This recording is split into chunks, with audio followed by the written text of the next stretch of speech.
All right, I'd like to call to order the July 28th, 2025 Mountlake Terrace Planning Commission meeting to order. Please take the roll. Chair Batista. Here. Vice Chair Betcher. Present. Commissioner Stenson. Present. Commissioner Thompson. Here. Commissioner Wu. Present. Commissioner Landis. Here. Commissioner Morgan.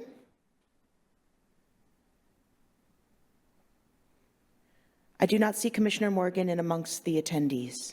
All right, we'll move on to the next item on the agenda, the approval of the July 14th, 2025 meeting minutes. Does anybody have any changes or corrections?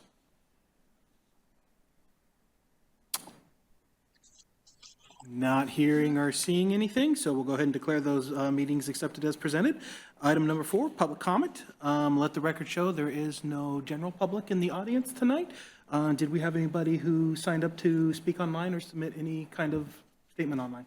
No one has signed up to speak online. All right, we'll go ahead and move on to item number 5, presentation on draft housing plan strategies. Hello, we're back. I'm back. Do I need to do something to share, I assume? Oh, we're logged into it. There we go. And then you can just hit the full screen button over there near the top right. This one? And then you can operate it like you would a PowerPoint presentation with the arrow buttons. Great. Okay, so hello, thanks for having us back. So we're moving into phase 2, which is the housing action plan portion of this project. My colleague Becky Hewitt, who is the project director at Echo Northwest, is joining us virtually. I don't know if she's logged on quite yet, but she'll be listening in and chiming in as necessary. So we're excited to get started. So tonight, our goal is to just go through what the housing action plan is, how it will be used in Mountlake Terrace, talk about how we're thinking about approaching it, and then how we're thinking about organizing it and the process for developing it, and then we have discussion sprinkled throughout. So up top, just talking about what a housing action plan is. So a lot of cities actually kind of do it the reverse of how you're doing it, where the housing action plan comes before the comprehensive plan and the housing element. And so in that case, you're really doing a housing needs analysis and then developing out of that, synthesizing all of that information into strategies and goals, which then become the comprehensive plan housing element. In your case, you've already done all of that work. And so in this case, we're really thinking about how to take the policies and goals that you've established in the comprehensive plan and really focus more on implementation, and also thinking about how to prioritize different choices that you have and leverage the work that you're already doing. So this is just a matrix of the housing element goals and all of the policies. You do not need to read through all of these or anything. But so there's a lot of different goals and policies that the city has. All are important in their own way, but thinking about having limited capacity each year to do certain things, the housing action plan will help identify how and when we're approaching these policies. So just a linguistic note that I will do my very best to be cohesive or consistent with. So policies are in the comprehensive plan housing element, those are like the more specific actions the city wants to approach. When we're talking about actions, those refer more to the housing action plan, which are basically how to achieve those policies. And then implementation is more granular. That's how and when we're thinking about moving those actions forward. The reason it gets a little mixed up is because one action could support multiple policies and one policy could require multiple actions. So there's a little bit of crosswalking that needs to happen, but this is kind of how it sorts out. So then moving into the framework. So again, given finite resources and capacity, we thinking about how to set up a way to prioritize the different policies and think about what should come first. And so we're trying to match next steps to city capacity to also community engagement priorities, things that the council has identified as important, and basically all of the different inputs that you have into how your city is thinking about housing policy. And so then based on how those things get prioritized, there will be different like levels of detail and guidance, different types of details that are provided, whether things are like a really near-term item or whether it's more of a longer-term strategy. And so this is the way that we've been thinking about it, that we're kind of proposing here tonight. And so when we're looking at all of the policies that are in the housing element, there are some that are supported or almost entirely addressed by the middle housing code update that we've just done, or that will be addressed by the town center code update that's upcoming, or critical areas or other work that's already kind of like on the docket for addressing like in the near future. And so then there are policies that also could be, like by addressing them would build on code changes and really help kind of magnify the effect of those code changes and make it more accessible. There are also policies that really reflect community priorities, either that the council have identified or that we heard consistently throughout community engagement.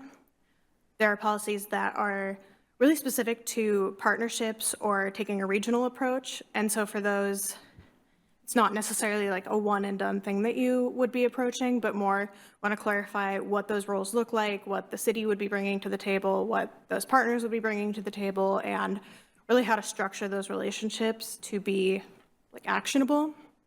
And then finally, there are a few policies that are really more about like longer term planning, like through 2044, or there are things that would require maybe longer term study or funding, things that are more like we can set up to plan for them now, but they're not necessarily something that you're doing tomorrow. And so when we're thinking about where we might want to start thinking about honing in on priorities for thinking about next steps, we think that the place where you have the most leverage for the housing action plan is in these middle three, where some of the policies are being addressed by these the ongoing work that's already happening. Some of them are more future oriented, and then there's these middle three where you can build on the momentum of the work that you've either just done or are doing. You can address things that the community has identified as urgent, and you can lay the groundwork for those partnerships so that you can kind of get the ball rolling on those sooner rather than later. So I will go through each of these, kind of identified some of the policies that we think might fall into each of these buckets and have a few examples just to add some more concreteness around this framework. So first, when we're thinking about recent, ongoing, and planned work, the middle housing code update really supports goal 1 policies, right? Like that's the goal that's around diverse and innovative housing types. That's all of those things that the middle housing code did with like the different housing types and the design and really restructuring how the residential code works.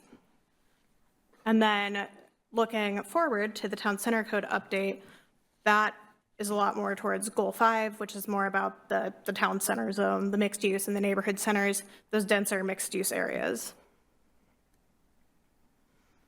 And so I want to pause quickly, but A, does this make sense so far? B, are there other upcoming projects that we should consider? I know Christy has told us about some that I didn't necessarily mention, but are there ones that you think are really important for us to take into consideration? And if so, are there specific implementation considerations that we should be planning for when we're thinking about how to move forward? Are you aware of any? I am aware of critical areas, planned unit developments, home occupations. I have a list written down. I'm on the right track? Those, and we're going to be working on those neighborhood centers and all of that this year as well. So I think there's several of those things, and then looking forward to town center needing an update, the sub-area work that we've talked about that we want to do next year. So I think all of that's going to feed into being more specific and more pointed at, kind of addressing these things as we re-examine some of these things. Okay, yeah. From the presentation, it looked like a lot of the focus of the housing action plan is in the middle 3 segments. And then for what we're doing this one, it sounds like we're already kind of progressing on track. So I think that sounds pretty reasonable to me because it's a lot of regulatory stuff. Yeah. And I do think we'll have to revisit the missing middle housing at some point because Right. we flew through it. Yeah. So, but. Yeah, I I think mean, that makes sense. we're already going through the code and saying, hey, we need to clarify this and we need to do this. I think there's 2, which I've always anticipated. One is, are there some corrections change that need to be made this year of stuff of like, oh, we're already kind of seeing those things to catch those. 2 is going to take, hey, we're like what I call it road testing. It's a year or 2 down the road. What's working, what's not working, what are we seeing happening and what not. And then also, I would say that's also just not, if we don't get a certain type of development, it's not just because the regulation needs change necessarily. What's happening around us is development happening, but these aren't happening, then this needs something. But if, so I think it's just going to depend on some of that stuff. When we get there, we're going to know kind of with what we're seeing, what we need to address. But I think first and foremost, like we talked about critical areas, we have floodplain work, we have the next part of our zoning, which is those neighborhood centers and all that stuff we need to do.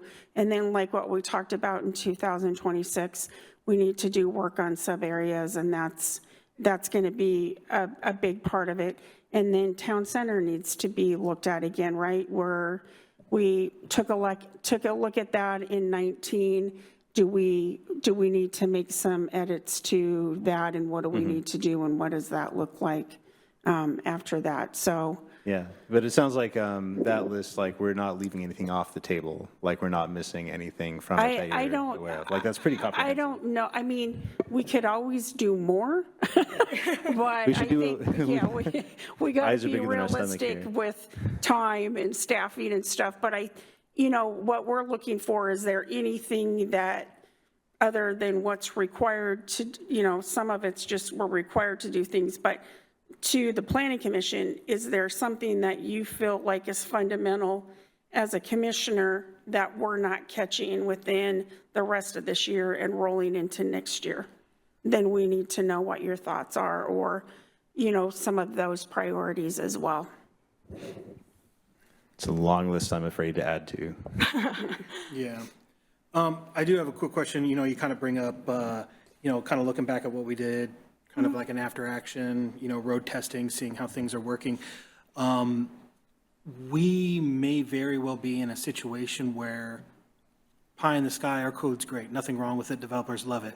It's just the market doesn't allow them to do anything. Interest rates, Right. demand. Right. It's, we got burned in 2009 after we Right. did the town center plan. Right. We all thought it was really good and nothing happened because of forces outside of our Yep. control. When we're sort of looking back and saying, hey, okay, does it need tweaking?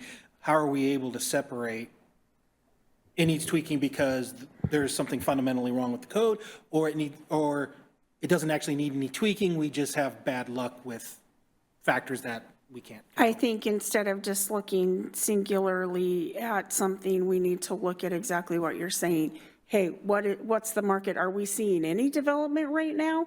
Because if we're not, then we clearly know. Or if we're seeing certain things, but people aren't using other things, why? We already know that some things are going to be a little harder financially to pencil out, and there's going to be a tendency to go with the tried and true. And that's some things we can't be in control of, financing, right, from lending institutions and those things.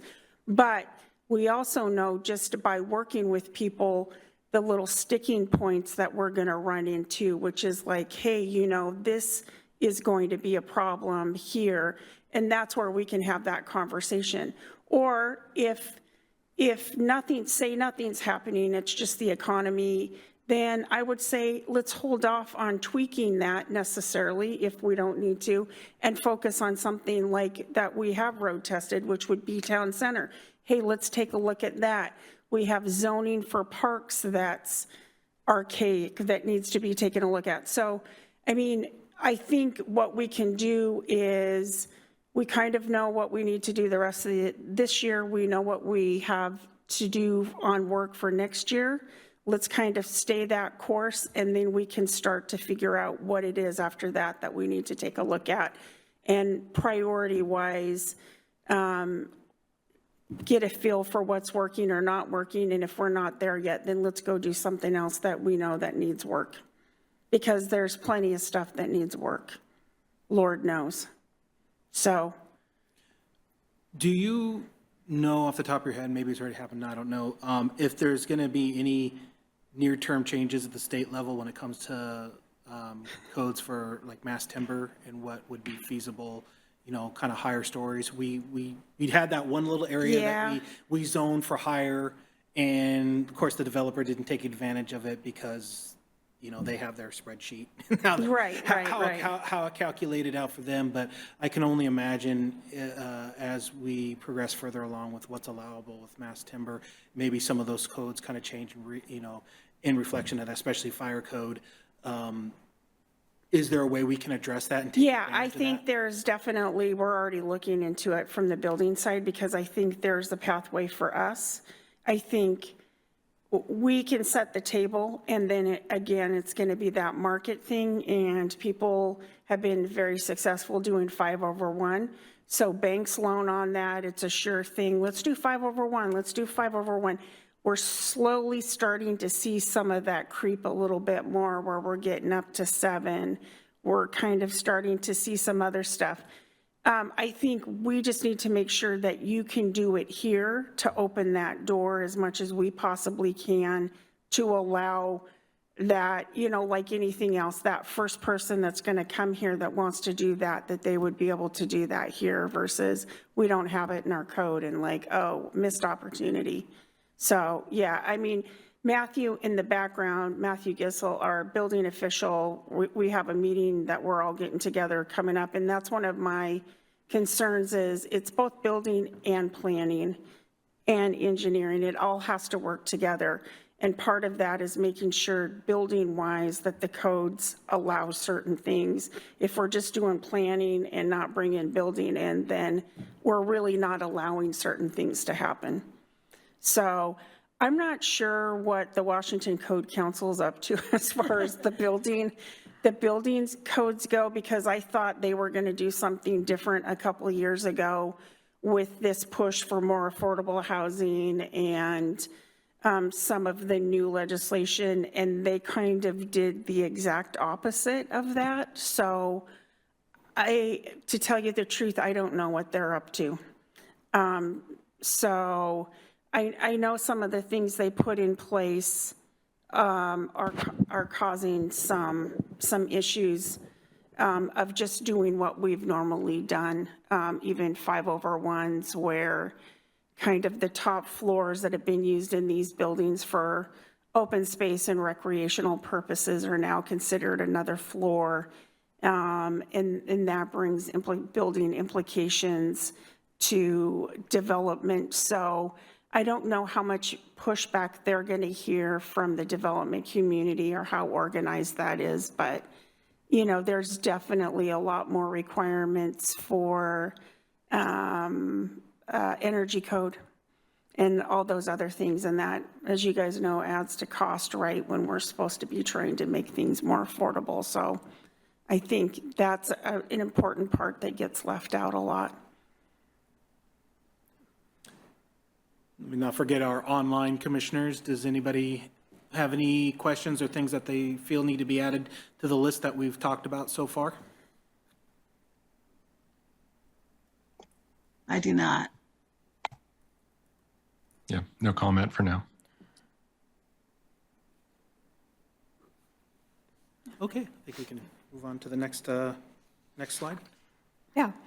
I think also what Christy was just talking about is a good example of why, like, some of the details will look different between different priorities, because, like, take mass timber, for example, like, we can lay the groundwork now to make sure that we're not precluding a mass timber project, but if you say mass timber is our priority, we want to try to get one get a project tomorrow, the steps look very different than saying like, we're interested in this, like more other environmentally sustainable materials, maybe starting to look at that like 2-3 years from now, like legislation could change, like lots of other factors could change. And so in that case, we'd be providing more information around like market indicators that you might be looking at when you get to that point, rather than like, okay, tomorrow do like X, Y, and Z.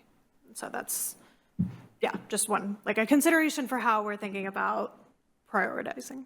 Yeah, I think it, looking at it from that point of view, it's tough because we don't want to stop potential development, Yeah. like say if it's a 5/1, but especially if its proximity to the light rail station is really close, it's a shame to leave that potential density on the table when that is the perfect location to go up higher. And we know they're not going to go up higher with the standard building materials right now because it doesn't pencil out for them.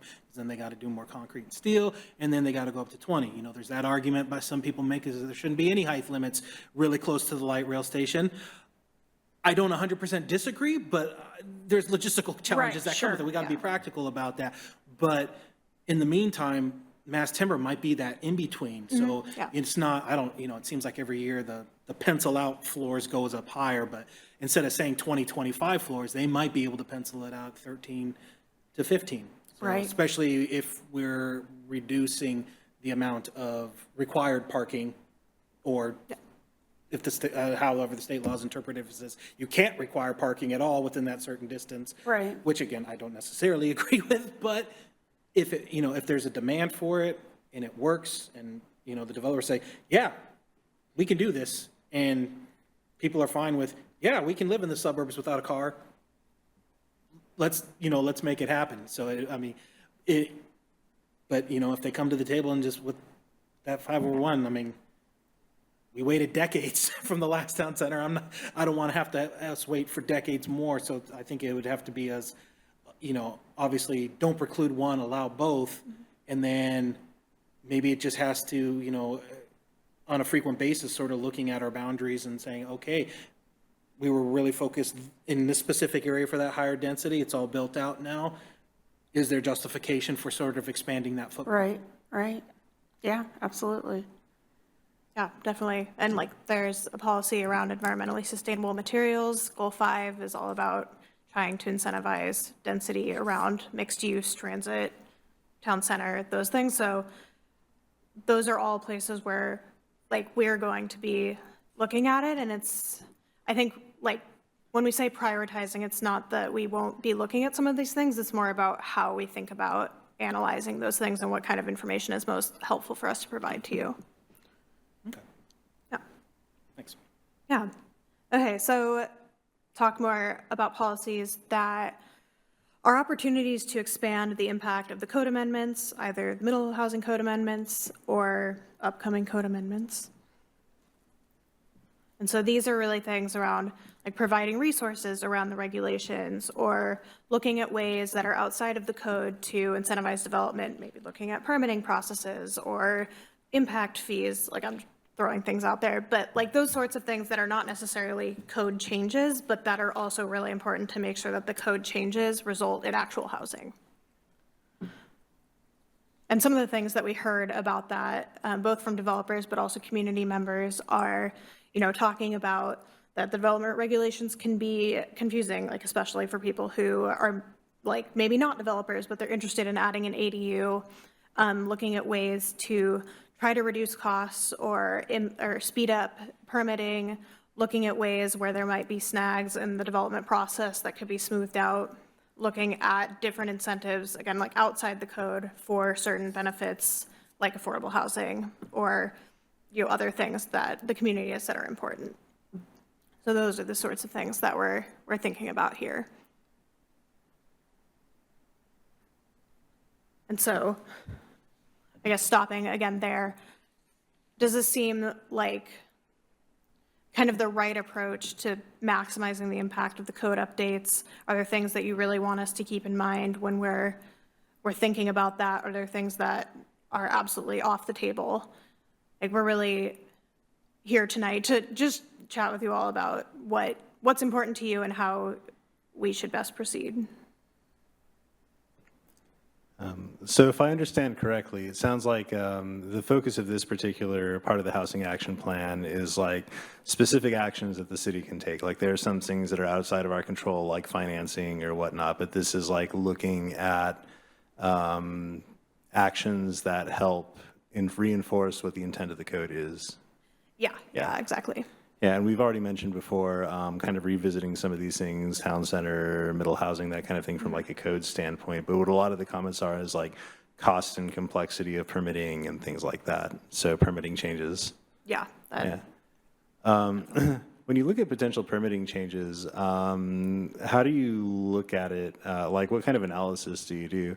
One of the things I've heard, for example, like a critique of mandatory housing affordability is that it's like a tax on the most affordable kind, naturally affordable kind of units, because you're requiring typically apartment developers to like then subsidize some apartments, and then it raises the price of the other apartments. But then like those fees sometimes aren't applied to like single family home developments, which like, you know, for every apartment, and you know, a $20,000, like for a $300,000 apartment, they cost to build like $20,000 is a substantial cost. But then for like a $2 million house is $20,000, that's really that much more of a cost for the house. So that kind of analysis, like I would be interested to see, just kind of as a comment. But, Where are you saying that that's occurring for like apartments? it's a critique I've heard of MHA, where when you require affordability in like larger buildings, sometimes it is because the developer has to, you know, then creates a certain, you know, either pay money to an affordable housing development fund or provide subsidized units that then raises the cost of the other units if they want the building to pencil. We don't have that here. We Yeah, don't yeah. require it. So I would say just the opposite occurs here, frankly. Right. That if you're doing multifamily tax exemption, we're not collecting the tax on those particular units for a certain time period, but that does not go away. That gets redistributed to other property owners. Right. So I would say the exact opposite occurs. Now, maybe like in Seattle or other places, there's required mandatory affordable units, but in the case of Mountlake Terrace, we use it as an incentive, but we don't use it as a mandatory. Right. But I think sort of like a permitting corollary, right, is like, you know, how much permit fee does it cost to build a unit of housing? And is it a lot higher for apartments versus like a single family home? Like, are the apartments subsidizing the single family home in some way? And like, I think that kind of analysis is something that would sort of help this, like, you know, what is the relative cost of the permit, and you know, how much does it impact like per unit in addition to per building? Like I would be kind of interested to see that. And I'm not sure what other kinds of analyses you have, but is that like kind of the vein? Well, we go with the, for building permits, et cetera, for those fees, we do code council fees. And so those are kind of baked in. And I would say in that case, nobody's subsidizing anything. But in the, what was I going to say? In the case of land use fees, the way we do those is analysis of getting back at 80% of the cost that it takes for basically salaries, et cetera, and the city's cost, and trying to cover costs. It's never a process where it's intended to make money. It's it's intended to cover the cost of trying to process it. So I would also say, and this is probably me being just a little bit sensitive, because government gets a rap of, oh, you guys are difficult to work with, it takes so long. I would say, I would challenge anybody to stack up Mountlake Terrace in our permitting times of getting things in and out, and being available to work with the public and do these things, and also very sensitive to what we are charging people for fees. So it's not in some game of like, hey, man, we're rich and we're going to spend all this money. I think we're lean on staff, and we really try to make sure that we are getting things in and out in a very timely fashion, regardless of the requirements at the state level for moving projects along. I think people get frustrated with some jurisdictions, and then kind of everybody gets painted that we're kind of ripping people off and we don't care. I would just say anytime we can make things better, great, but we also want to make sure that development is trying to cover the cost of development, and that doesn't become your problem as a member of the community where you're subsidizing people making money and developing stuff, and they're not paying their fair share. So then the other property owners in the city are subsidizing that. So that's the balance, is development's paying for development to earn a profit, but that profit is not on the back of the existing property owners in the city. Okay, so it sounds like the type of analysis you're doing is sort of a delicate balance of like who is impacted with what. And also I just want to say, like, around the community, like especially in the past few years, I've heard very positive things about Well, that's permitting. good. Yeah, I mean, we try, and I mean, I understand it's not always easy when you're trying, I'm the same person trying to contact the Social Security Department or whoever, right? Can I talk to somebody? But, just trying to be mindful of that and why we're here. And so I think we really try to do that throughout our department, throughout building, throughout planning, and really trying to make sure that we are those people that we would want to deal with if we were trying to do something. And also to improve our systems, we're talking about getting more information out for ADUs right now, and I think that's very important because we have a lot of people that have no idea where to even start. And so, again, where's our responsibility? What can we be doing? What information can we be providing to basically on the things that we think right now that are pretty imminent, which I think a lot of people are going to be interested in accessory dwelling units and some other things. What information and what priorities do we have right now that we need to get into the hands of people? And not just a person that develops big projects, but, throughout the community, what is it that we can be doing?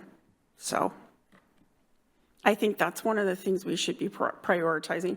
And we've started to look at those efforts. So just things like that, you guys talking to people around the city, and where we are missing, or where that perception is of like, hey, you guys are really missing out on this thing that should be prioritized here in the plan. We need to hear that. Yeah, I think it's going to be really challenging to prioritize everything all at once. Yeah. It sounds like, it's not It's a priority, the priority right? priority list, and then it's just the priority list. Yeah, I think I would need more information to like fully understand the trade-offs, because it sounds like a very big project to like understand like how each of these things is impacting each kind of unit. But I think that's the kind of analysis I look forward to seeing as part of this process. Like, I do want to understand more, like, in addition to the overall process improvements you all have been implementing, which have been pretty good, like, I think we're in a good trajectory. But like, is it impacting some kind of units or some kind of development more than other kinds of developments? And so I think that's like the kind of analysis I would hope to see. Okay. Yeah, so that, it's covered a little bit later, but every action that we recommend will have implementation considerations, and part of that will be is there an inequitable impact? Like, what are the potential negative impacts that you might expect? What are the trade-offs with those? Are there a way to mitigate them? Those sorts of considerations. And so that is part of this analysis.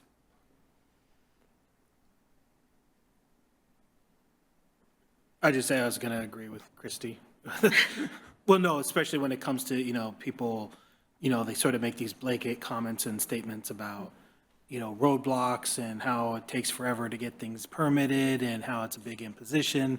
And it's kind of like a worn record. And I think I agree with your comment. It's like, compare us to, other jurisdictions, and, we've done a really good job over the last few years of improving that. And I know that there are probably those homeowners and those in the development community who will just take a look at any regulation and say, oh, this is too much of an imposition, I'll never be able to.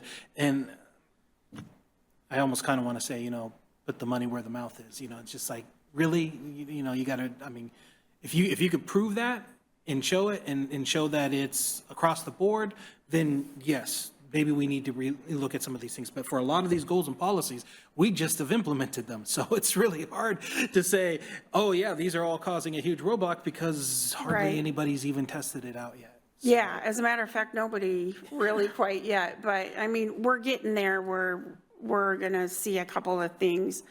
And I think it's really telling from our side when we are trying to process things or when we have questions. We just had a discussion today. Okay, hey, we think this is clear when we write code. And then it's like, oh, well, what about this? Well, what about this? And so I think those are the good things that we need to be asking the questions about. And then, like I said, instead of just where we had a big list that was 25 years old, to say, no, we need to be more timely in addressing some of these things where they're causing a problem.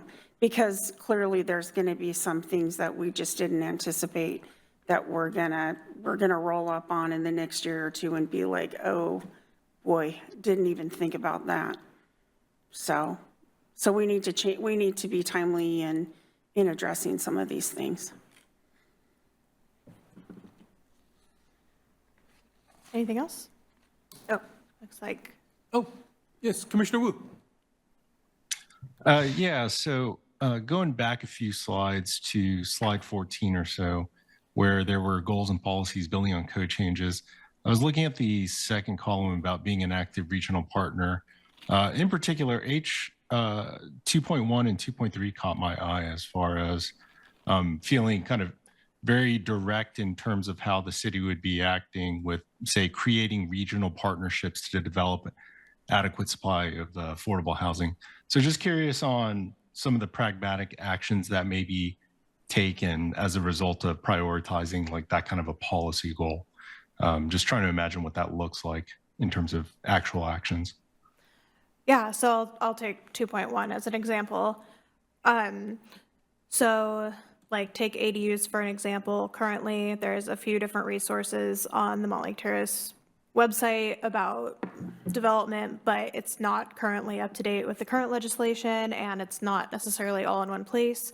And so one like kind of like lower hanging fruit action is consolidate it, create guides, like starting with ADUs, but then also for other types of development that like particularly for middle housing forms that are not necessarily going to be built by people who have a lot of development experience. So that's one.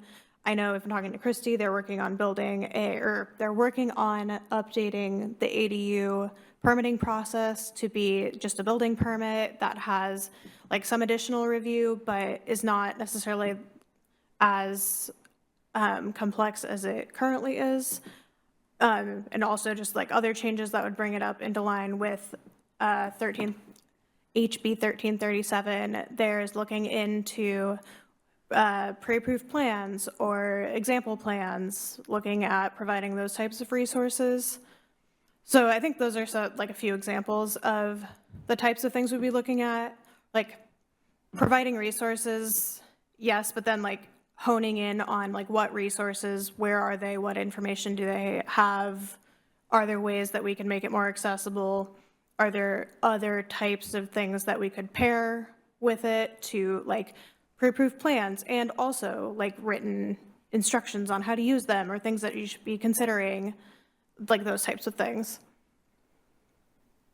So yeah, that definitely makes sense in terms of kind of directing operational spend and where you may put resources for like a budget. Does it also imply administrative code change, such as process changes, permit requirements, things like that?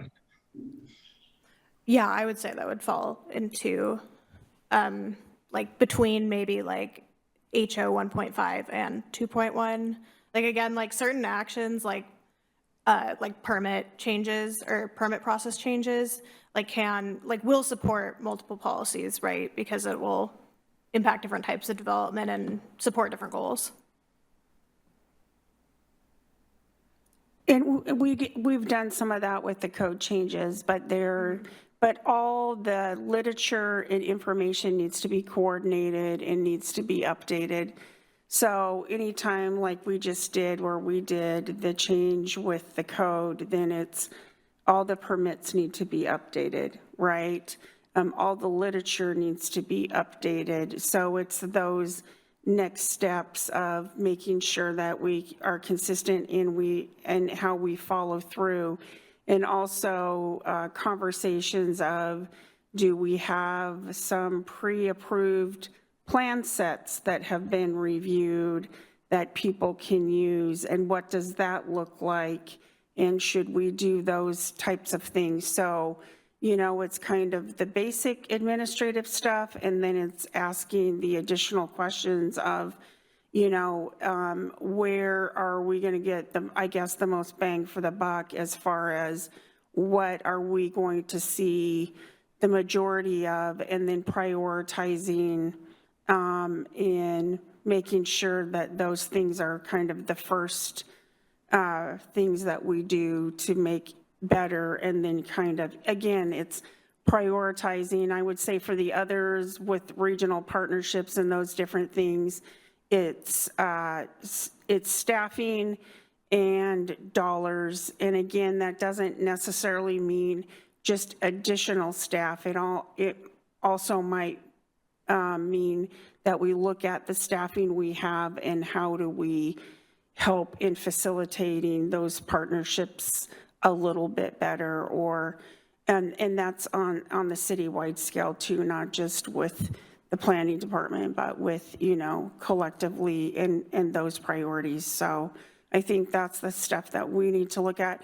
You guys as a planning commission to make your recommendations to the council and how you think that needs to be. Where should our priorities lie in kind of figuring out from what you view as the most important to get going on right now, and then working through that, right? Because this is a plan. We can't do everything, but what do we feel like, even though all of these are important, what do we really need to start working on first and foremost, almost like a work plan? Yeah, thanks for that additional context. And one thing does come to mind as an area that I may, feel like is missing a little bit is just kind of reputation building. We're talking about wanting to encourage development, but there's a constrained economic environment. It's tough for developers. But one thing we could do is, one, have a good, permitting process and be very developer friendly in the sense of being friction, like administratively, like easy to work with and efficient. But then like building branding around that and just kind of incorporating selling points where we can, if that's kind of the goal, to encourage that development. So what we do have under our control is just kind of the reputation we create for ourselves. So I would encourage that type of incorporation and thinking about redevelopment of education resources, website, taglines, things like that. Actually, the city is just going through a process on selecting a consultant for branding. So I'll bring that up to our new economic development individual. But part of that is exactly that of, the city branding itself in those different, how do we want to be perceived, and us leading that in a kind of a multifaceted approach, but knowing who we are and what we're trying to project, instead of just kind of being all over the board, or, oh, we're going to change our logo again.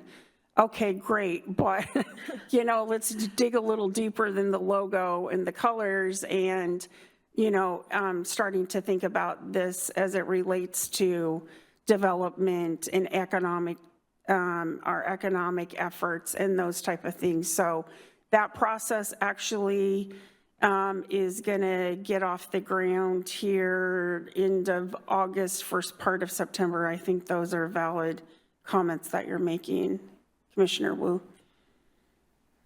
Yeah, I definitely agree. And just for this process, so yeah, like what we're looking for tonight is really like those types of things where like this is a place where we want you to start looking into. And then the next thing that you see from us will be like getting into the weeds. It'll be a matrix of all the different actions and implementation steps. And so then we can really start digging in on details. But what we're looking for some guidance is like we have some things that we think are important, things that we've heard are important, but also we don't want to be putting a lot of effort into like something that you don't necessarily agree is a priority, or that we totally ignore something that you see as really important. And so that's kind of the overall, a note on process about doing the housing action plan.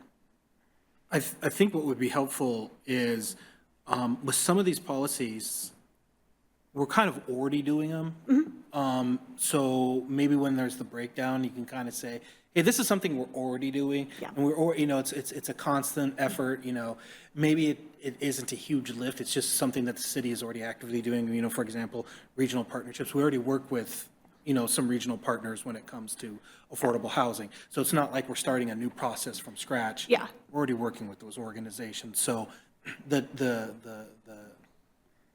time effort isn't as much to put on city staff because you're already doing it versus something that might be brand new that is like, oh, wow, this is new on our radar. This is really important. This really should be prioritized versus, the regional partnerships, that's an important thing, but we're already doing it.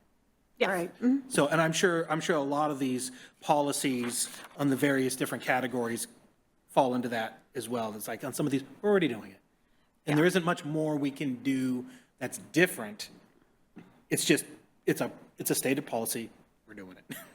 So unless there are like a handful of new organizations that are flush with cash that can help contribute to this, which I really doubt, then, it's like, yeah, it's great, we're doing it, but it's not going to equate any more additional time, money, or resources from the city to do versus maybe some of these new goals.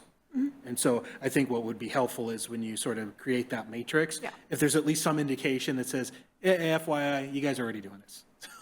Yeah, no, definitely. And one thing we've been started working with Christy on is like alongside the action, like what is the current practice? So you can see like, okay, are we doing this and we need to tweak some part of this, or are we not doing this at all? Or is it like, keep going on something we're already doing? In terms of, that kind of brings up a good question. So in terms of looking at it and realizing, hey, we maybe need to tweak it, are you sort of looking internally, just saying, hey, for us as a city, it hasn't really been working, maybe we're doing something wrong? Or is it also kind of an examination of some of our peer cities who have a similar policy and say, hey, they have this similar goal and they've been more successful at it and their approach to it is completely different. Maybe we should look and see what their approach is. Would it be sort of that as well? Yeah, so we'll do like case studies / best practices, like whatever is appropriate for the action. But yeah, definitely looking at peer cities, and to the extent possible, they'll be like from the region of a similar size, similar housing goals, et cetera. Yeah. Okay, so I'll go forward to can talk about some of the things that we've heard are community priorities. And so starting with these, so the comprehensive plan, the housing element, a few of the housing policies, the ones that I've outlined or I've highlighted here, have potential implementation strategies attached to them. And we've heard that those are some of the policies that the council identified as being priorities. And so we've highlighted them here just to sort of keep in mind as we're thinking about priorities. And they're the policies that have the bold words too on all the future slides. So we heard two big themes out of engagement, this first one being regulated affordable housing, and then the second being anti-displacement, and I'll talk about that in a second. But consistently through engagement, both that we've done, as well as engagement that was done for the comprehensive plan, heard that many residents are, concerned about rising housing costs, and like in addition to increasing housing supply and housing diversity, also making sure that regulated affordable housing is a part of the market is important, especially for housing that is affordable, like lower incomes, like below 80%, 60%, like or lower of the area median income, making sure that when we're talking about housing that's affordable at a range of incomes, it also addresses those lower end of the spectrum, which the market just isn't really able to deliver. And then also noting that those types of housing, regulated affordable housing, generally requires either special partnerships or additional incentives like MFTE. And that is one potential action that we will look at. We know it's currently offered in town center zones adjacent to the light rail. And we can look at if it's something you might want to explore and if it's something that might be feasible to expand to certain types of development or certain zones, certain other areas to like extend that benefit to other parts of the city. And what we can look at is like, we know that there's a cost to the city, right, of offering that because you're foregoing the property tax.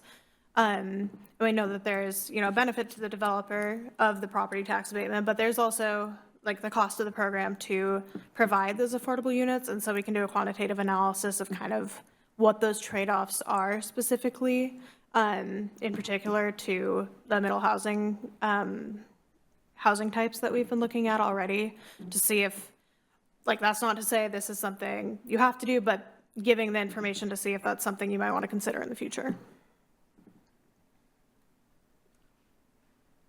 And then the other big theme that we heard was anti-displacement.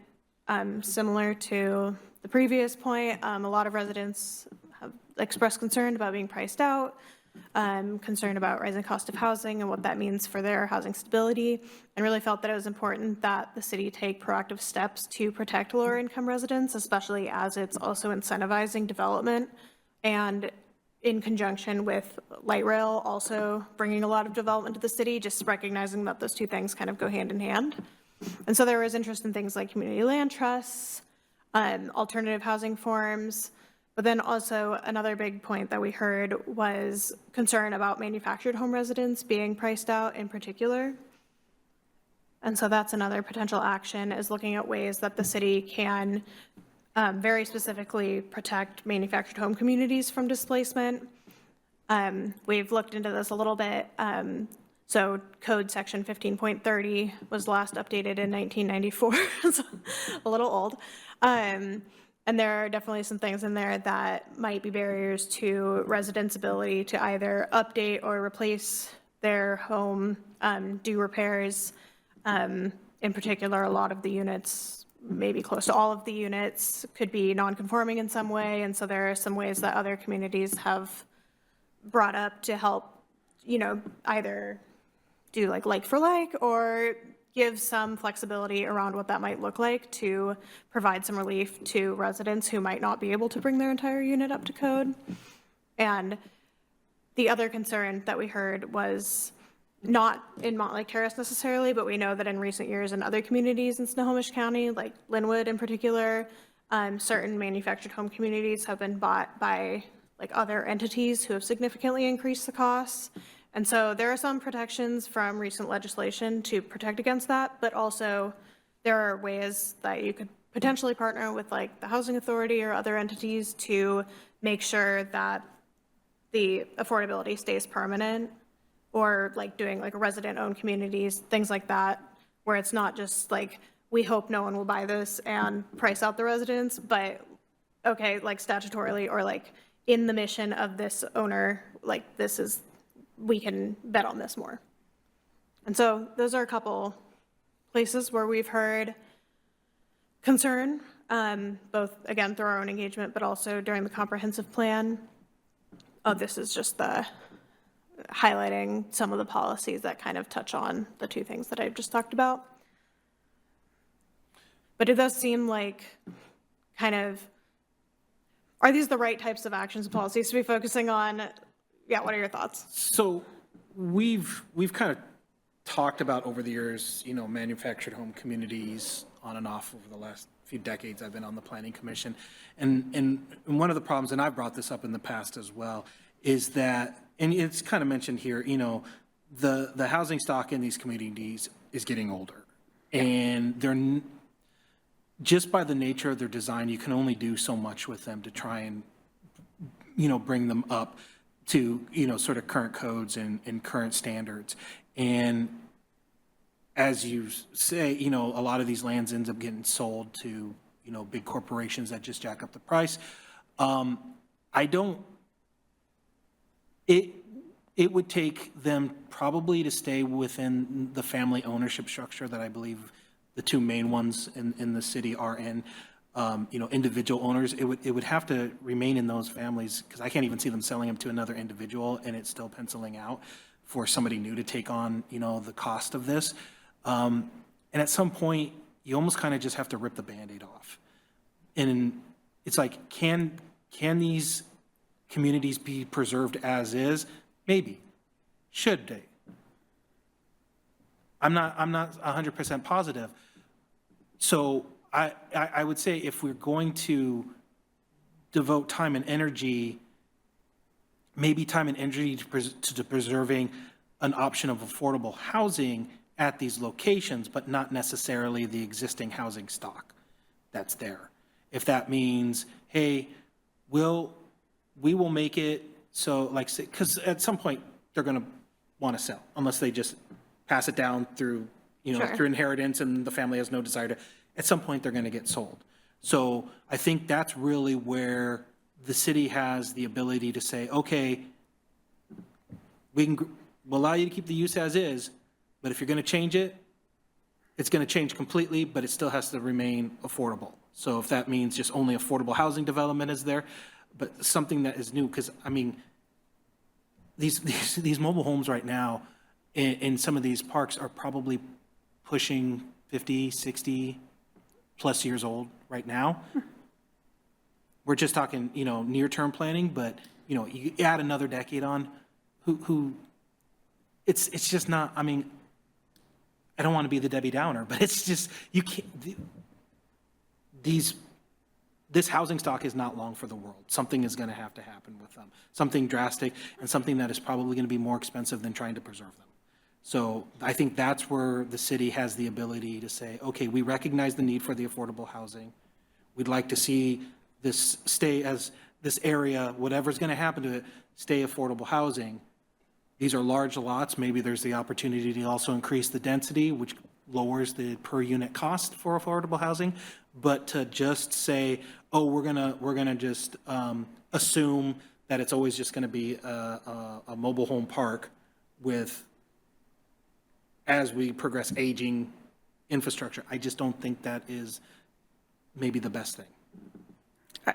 I would say I don't necessarily disagree on what the ultimate future holds, but I think there are some anti-displacement things we can do right now, presently, of where the manufactured housing has gone back to types available that can fit in our mobile parks now, which for a long time wasn't the case, with different park model homes, with what we would think of as like a single wide structure.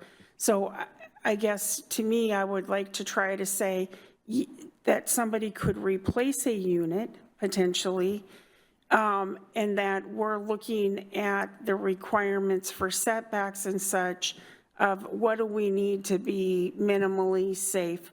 What do we need to do to ensure parking? What do we need to do to ensure open space? And what we have on the codes right now, is that what we need? Or can we take a look, realizing some of these things are going to go away? You're not gonna, you could put $1 million into it, and the 1955 trailer is not long for the world. But is there mechanisms where people could replace that housing to update that housing that could fit into that particular space potentially? in the interim, and then you could look more longer term. But I think displacement is a real thing in our community.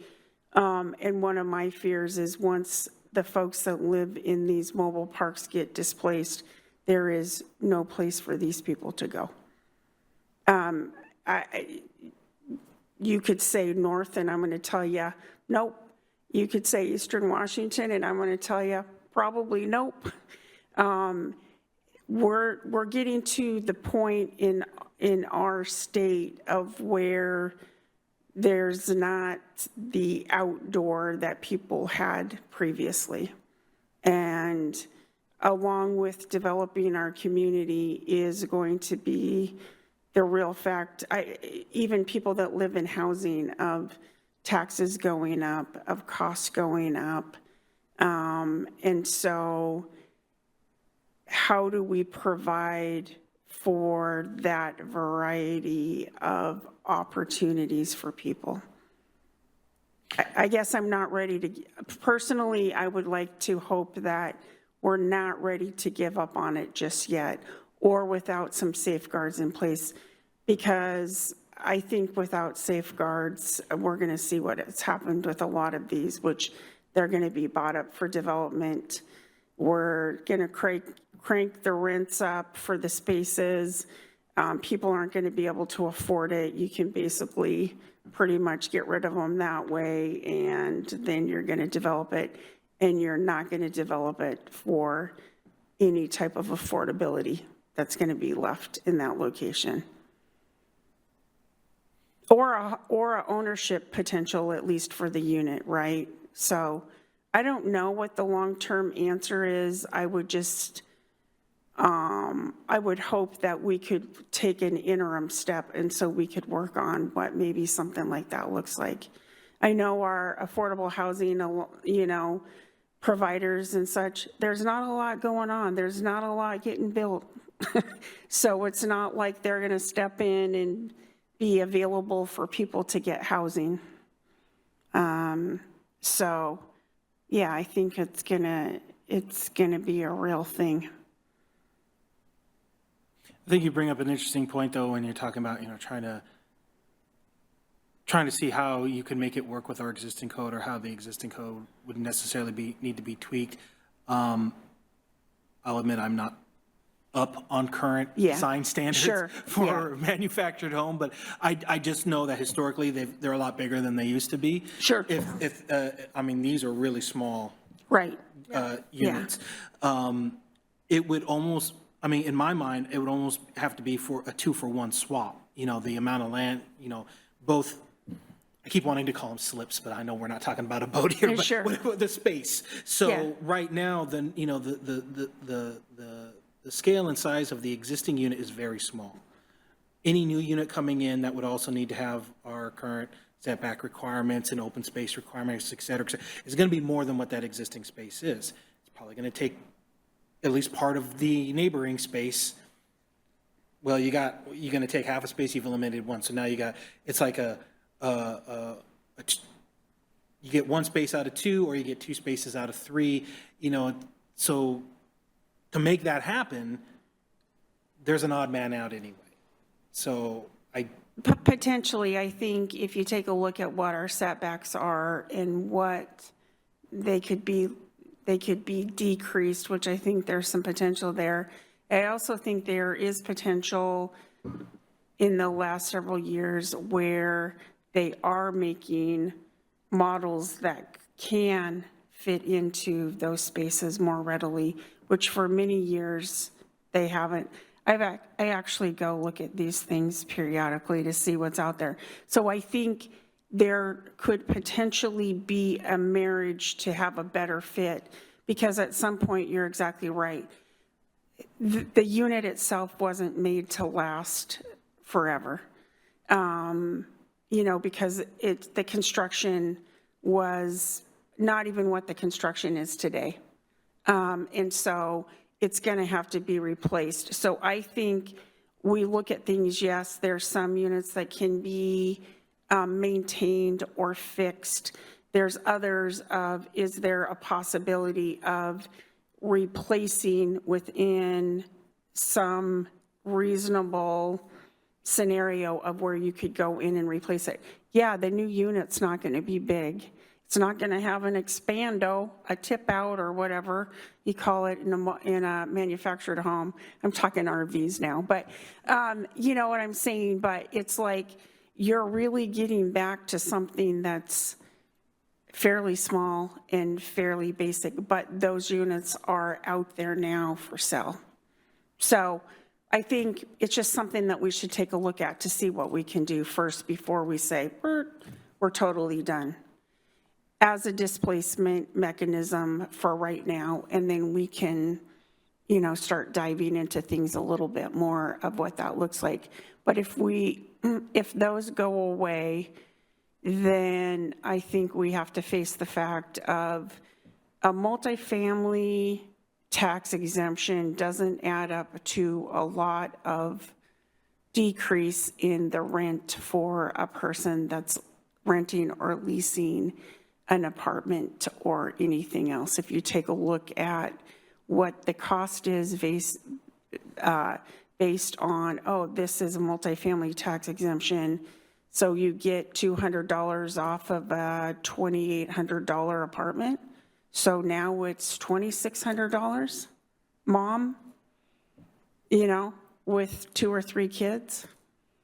It's just, it's not affordable. We're still going to be displacing people. I think that's, you know, we can't cure all that ails us, but I think to give up on that right now is really what I would consider some of the last truly affordable housing in this community. I don't know where else other than you are living in subsidized housing and you have to qualify. But it's pretty limited here in our city. You know, pretty limited. I know vouchers aren't getting handed out for housing and other things, so I think that section of our population is going to continue to get, you know, more and more squeezed as we go on. So I don't know what the answer is, but I do know that manufactured housing could still possibly play into that equation. This might be more questions for, you know, as we progress and actually start working on this. Yeah. You know, we were talking about financing for larger developments. I don't even know what the bank's financing structure is for manufactured homes these days, since you don't own the land underneath of it. Right. That's usually the collateral. Yeah, well, it can be, but I mean, people have been financing manufactured housing forever. You know, there's places that sell manufactured housing all over north of here that you can go take a look at. And like I said, there's a lot more variety of those types of housing because I think a lot of people have started to look at and request those types of living arrangements for affordability where, you know, the last, 10 years or so of where now the manufacturers are starting to provide those different opportunities where before, even 10 years ago, people were building them by themselves because nobody was building it. And of course, the market now is saying, oh, well, I can build that for you, you know? And so even though it's not inexpensive, like it's not like you don't pay for anything, if you're comparing the cost of a manufactured unit compared to a stick-built house on a piece of property, you're talking significantly difference. You know, I mean, it just is, but you just get the financing on the unit itself. At the end of the day, it's on wheels. I guess they just come and roll it off there and repossess it if you don't pay the payments, right? Versus like foreclose on your house. So anyways, we can get more into the weeds, and I mean, it will take some code changes for sure. But I'd like the opportunity for us to talk about it.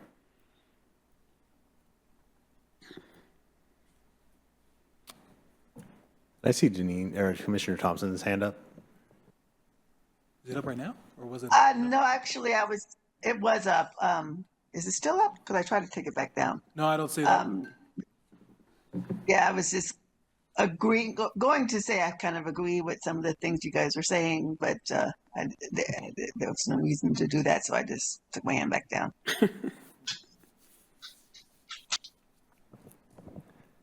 Okay, I think we're, unless you have something. Yeah, I had a quick question. So I think council, and the public have already weighed in on this, it sounds like, so I think that's really valuable input. I think we should do what they say, and advise them on it. But there's a couple of questions I had. One is kind of, what is the output of this? This is like a big mandate for a city the size of us, and what is sort of the end product of this analysis here? Yeah, so usually they're like, I would say 4 to 6 kind of buckets of actions, and then maybe, depending on how granular those actions are, like 20 to 30, but they're not 20 to 30 actions to do tomorrow. And so usually it's like a description of what each action is, implementation considerations, those types of details, and then also information about like what is the time frame for implementation, who would be like the lead role for doing this, like is it a specific department, is it a specific person, that type of information. Potential like information about like on an order of magnitude scale, not like specifically, but cost, staff capacity, those sorts of things. And so it's less of, again, it's like the priority list, right? It's not, we're trying to get to a place where it's like, okay, these are the things to do in maybe the next 2 years. And like, these are the specific steps to take. Here's the things that we're going to want to consider for like 2 to 5 years and then beyond.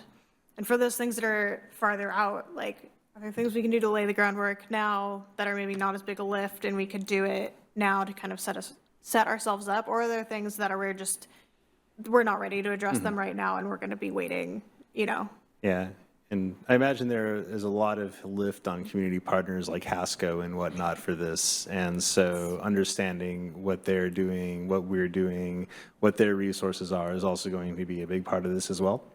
Yes, I'm glad you said that. But I have additional. Yeah, keep going. Yeah, one of the things I would like to see us sort of look at for this kind of thing, we've kind of got, incentivization, and those incentives seem to be taking form of discounts we can give people to make their projects pencil out a bit more. One thing I would also like us to see is revenue acquisition.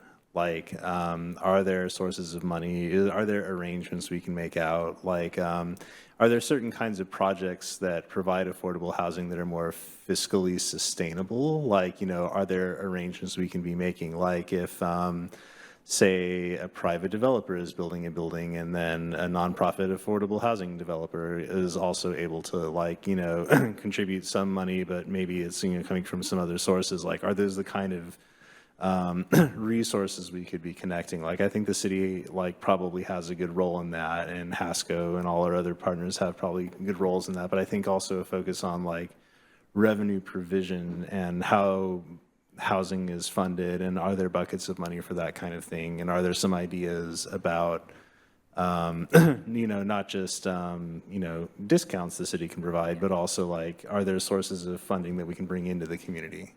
I think would be good. Yeah, we'll definitely, we'll be talking with affordable housing providers as part of this, including Hasco. But yes, I agree. I think, there are things that cities can do to make nonprofit housing developers more competitive for grants or for LIHTC or other sorts of things like that. And there are absolutely partnerships all the time between private and nonprofit developers to build affordable housing, operate permanent supportive housing, things like that.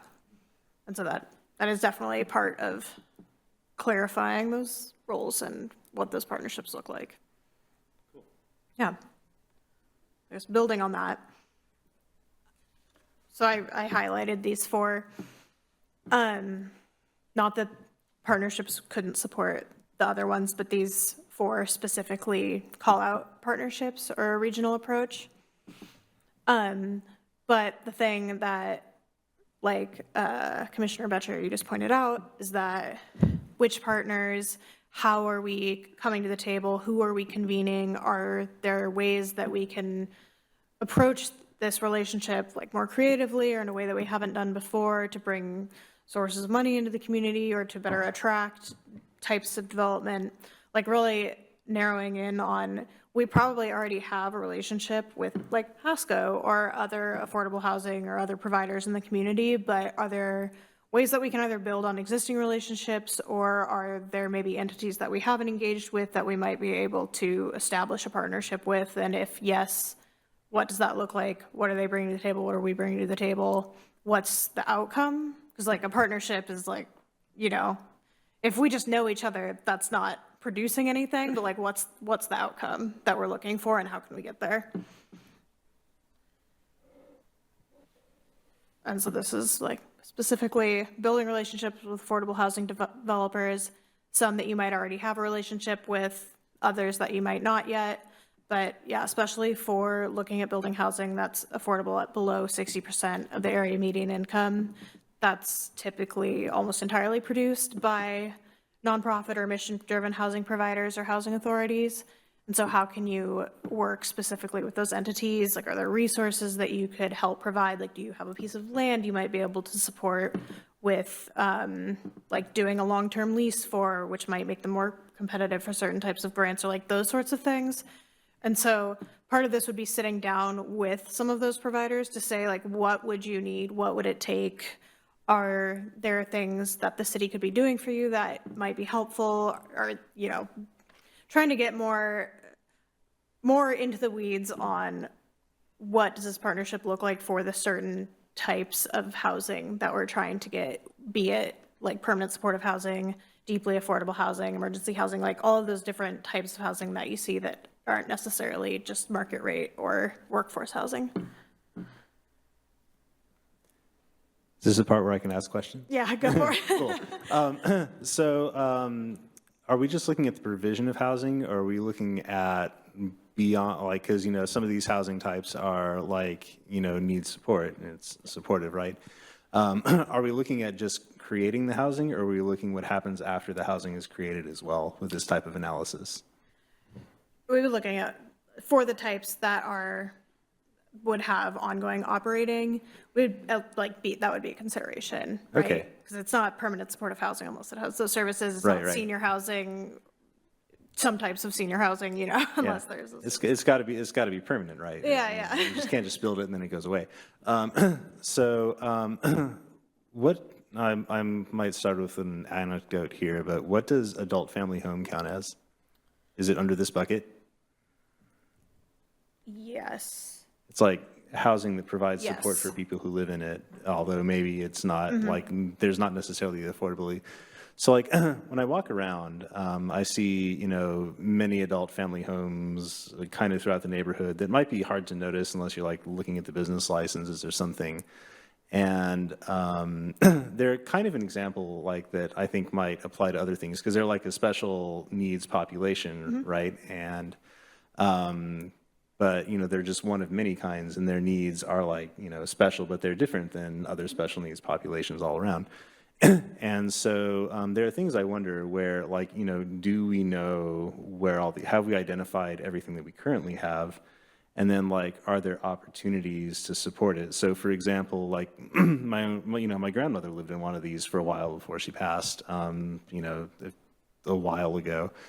And, you know, it's, you know, probably dependent on the needs, but maybe, you know, there's some isolation, but maybe there's like a range of abilities among the population where it might be good for the city to like kind of facilitate a community. And we've got the senior center and some other organizations. And so I would imagine that like out of this kind of analysis, like I would like to see, you know, not just like the provision of housing and the raw numbers of the units, but things like individual communities, what are their needs, you know, how can the city support their needs?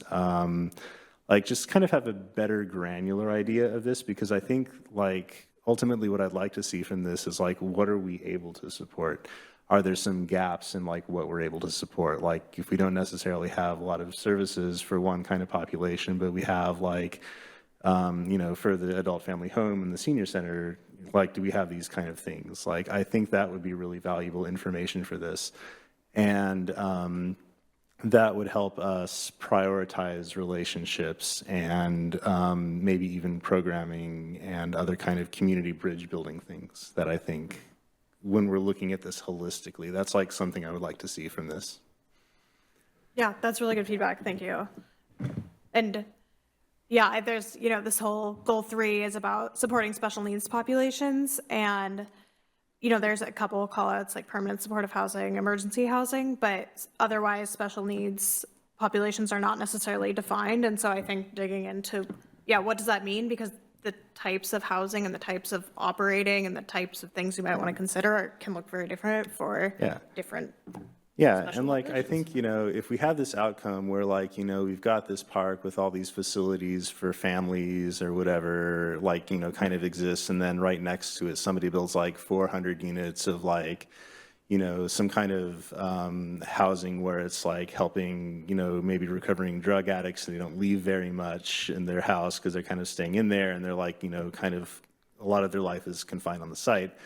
Like, that's a missed opportunity where maybe it could have been built for housing for families instead. And like, that's the kind of partnership that like maybe we should have sought. And then like, you know, maybe there's other facilities where like, you know, the recovering drug addicts actually benefit from like locations close to, I don't know, I'm talking out of my depth here, but Yeah. like, yeah. So like, you know, what, like, I want to understand the special needs populations. I want to understand the resources we have in town that are beneficial, like that, you know, can be correlated or, you know, gathered or whatever. If there's gaps in services that we need to provide or want to, or are able to provide, and then I think that will be really valuable in moving forward for an action for this kind of thing, because it already exists. And like, I think there's probably a lack of service for some of these kind of housing that we have. That like the city, like the resources are there, the parts are there, we just need to connect them. Yeah. And so I really hope to see something like that from this analysis. Yeah, that's good feedback. Thank you. I think something that would be interesting to look at, I'm sure it's out there, I just can't recall having seen it myself, is maybe not necessarily looking at specifically with special needs populations, but, you know, when just the conversation of affordable housing in general, you know, hitting that, you know, below 60%, you know, these nonprofit agencies that help facilitate that and develop it, it's very expensive, and that's why we don't see a lot of it. Yes. And when I do see it, I tend to see it just as a standalone building with just those affordable units and nothing else. And I know maybe you guys aren't necessarily the right people to talk to, but maybe it's a question we can pose, is that would they be open to developing a mixed-use building where they could rely on that ground floor tenant rent to help subsidize, you know, the remaining costs of operating the building and, you know, and running, you know, a program that, you know, can actually provide the, you know, the stable rents for, you know, lower income people. Yeah, so like looking at creative ways to maybe try to offset some of the cost. Yeah. Yeah. I mean, it's kind of a two-for, because a lot of times what I see, and especially with, now granted, I work downtown, so I see a lot of it downtown. And what ends up happening is that though it's not just affordable housing, it might be for those special needs, that ground floor is completely their operations. And so it kills the street front, because there's no reason to be on that block or at least be in front of that building unless you live in that building. And, you know, we're always talking about trying to create, you know, sort of a downtown or a daytime working population. And we've tried to encourage, hey, let's ground floor retail on the first floor, and then maybe on the second floor, offices, you know, trying to think creatively outside of the box. And I would say the same thing could apply for these, where we could actually have ground floor retail that isn't necessarily related to what's happening up above. Obviously, they would probably need some office space as well. Throw that on the second floor, and, you know, this is assuming it's going to be, you know, multi-story development, but they can they've got an income stream coming in that would help them finance and operate this, as opposed to just sort of being a standalone building where there's no additional money coming in. Yeah, there are some considerations like prevailing wage and other things that can make those types of arrangements difficult, but that's not to say that there aren't like those sorts of like creative arrangements that could be beneficial for both sides of that equation, right? Which we can definitely look at. Okay. Oh, I like that idea. looks like we've got a hand up. I'm squinting here, sorry. Commissioner Moran. Hi, yes. I wanted to piggyback on the adult family home conversation. And yeah, I think what I'm afraid of is that getting lost in some of this, in that those tend to be independently owned businesses. And so, I just want to make sure that we are tracking that and not considering that as part of one of these low income housing or nonprofit or, partnerships, so to speak. But that we might have, I guess what I'm getting at is we have to actively probably reach out to them or to DSHS. But I definitely second the idea of what can we do to facilitate more about housing? Because I have a middle-aged sister who's in one, and I experience this on a yearly basis, the lack of need. And I would love to see us somehow make that need much easier to, I guess, be filled. Yeah, thank you. We actually have numbers. We permit adult family homes in the city, and there's quite a few of them, actually. There's quite a few in process right now, but we can get the numbers of adult family homes. It's basically joint permitting with state requirements, and then also local requirements for adult family homes. And some you can see readily, they're quite large, and then others are more nondescript. But yeah, we have quite a few adult family homes in the community, but we can get numbers and such.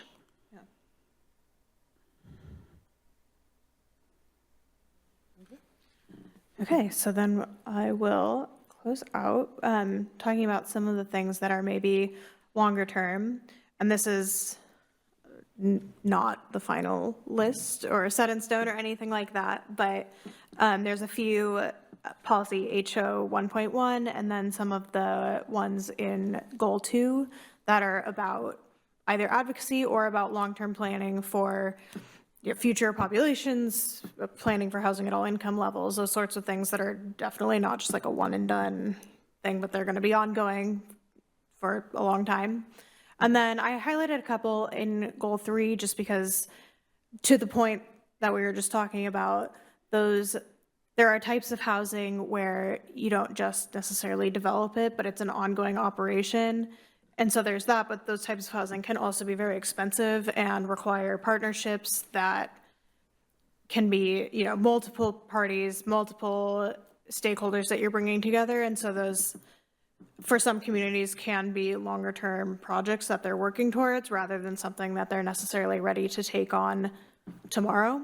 And so those were just a couple examples that I had pulled out of things that might be more along the lines of future updates or more long-term plans. But I would love to hear from you all if there are other things that you would suggest or things that you really think should not be long-term actions that you would like to see prioritized sooner. I just say real quick, I don't know about whether or not it needs to be on the plan or not. I would just say with, the Housing Policy 3.3, removing barriers for emergency housing and shelter. The Planning Commission spent a lot of time deciding where we wanted those type of facilities. So to me, we've covered that topic, and they're where they are because that's where we wanted them to be. So I don't know about necessarily prioritizing reversing that and taking and removing those. I don't necessarily want to call them barriers. I just want to say permitted areas. Yeah, I don't know off the top of my head where those are. I know there were a few updates sort of recently with HB 1220 around emergency housing has to be allowed where hotels are allowed, and so I don't know if, like, maybe that's something that you need to come into alignment with, but that's something we can definitely look at to see if that's, Well, to my knowledge, Everything's our up to date. only hotel on the books is going away, so, so, For affordable housing. for affordable housing. oh, so- great. Yeah, if they're allowed, I think, yeah, there's some considerations, I think, that the state passed, but that's something that we'll look at, and if yes, if like everything's in alignment, great. If not, we can make recommendations about how to do that. Okay. Yeah, I also think that is like probably a bigger discussion, because when I hear about it, I also think, are there other standards we're looking at, like, for ensuring the safety of the occupants and like their things, and ensuring that it's like well maintained and operated and safe for everybody. I had a quick question. Are all of our little, like, I didn't go through and compare all the slides and see all of the little squares, but has everyone been colored in at least once? They have, yes, I Okay, checked. great. Cool. So it sounds like we have started the process of prioritizing by prioritizing what we're prioritizing. So this is a big topic. So I think that's very Yeah. helpful. I kind of like vision statements, and I think it's interesting that the analysis you presented here like sort of helps to break this down in a way that like identifies like 4 or 5 different priorities that I imagine that'll wind up looking like it's in the housing action plan. Do you think it'd be worthwhile to make a vision statement for any of these things? I know we've got the vision statement in the comprehensive plan, and Yeah. then for each of these priorities, it sounds like each one is sort of a broader topic. Yeah, I mean, I think for that, I would defer to the comprehensive plan, just because those are vision statements that over the course of years, you all have put together about where you see the future of housing in your community. So I think rather than necessarily coming up with new vision statements or like that sort of exercise, we'd more be making sure that we're in alignment with what's existing, because that's what the community and the council and you all have already decided is important, right? So. Okay. It might be helpful to do, mention that as kind of a prelude, but do more of like where you're going back and saying, these are the things we've identified in our overall comprehensive plan. However, this is the intent of what we're trying to do here in a general framework of keeping it simple. But like, this is our primary intent or objective of why we're doing this plan. I think that might be helpful to the reader of, why do we have this housing action plan? Yeah, I think there are a lot of quantitative things that are going to come out of this analysis. It'll be really valuable, but like I would like to see it kind of tied back to these qualitative things of like, what we are as a community. I think that'll help in a lot of other areas like branding and whatnot too. Yeah, and like, good news, you already did a lot of work on the comprehensive plan. That's a really good foundation for us to build off of and tie back to, this is why we're doing this, and this is why it's important. Yeah, I think that'll help us as this then goes further down the line to other stuff we do. I know when we were doing the comp plan and kind of looking at these goals before, we spent a couple of meetings going over a vision statement already. I mean, for me, the top of the column, the goals, that covers each of these policies. Yeah, I So mean, we've done a lot of the work. Like Mackenzie was saying, typically we're kind of doing this backwards. But the timing of the comp plan and also really council wanting to drill down more specifically where I look at this more as an action plan document.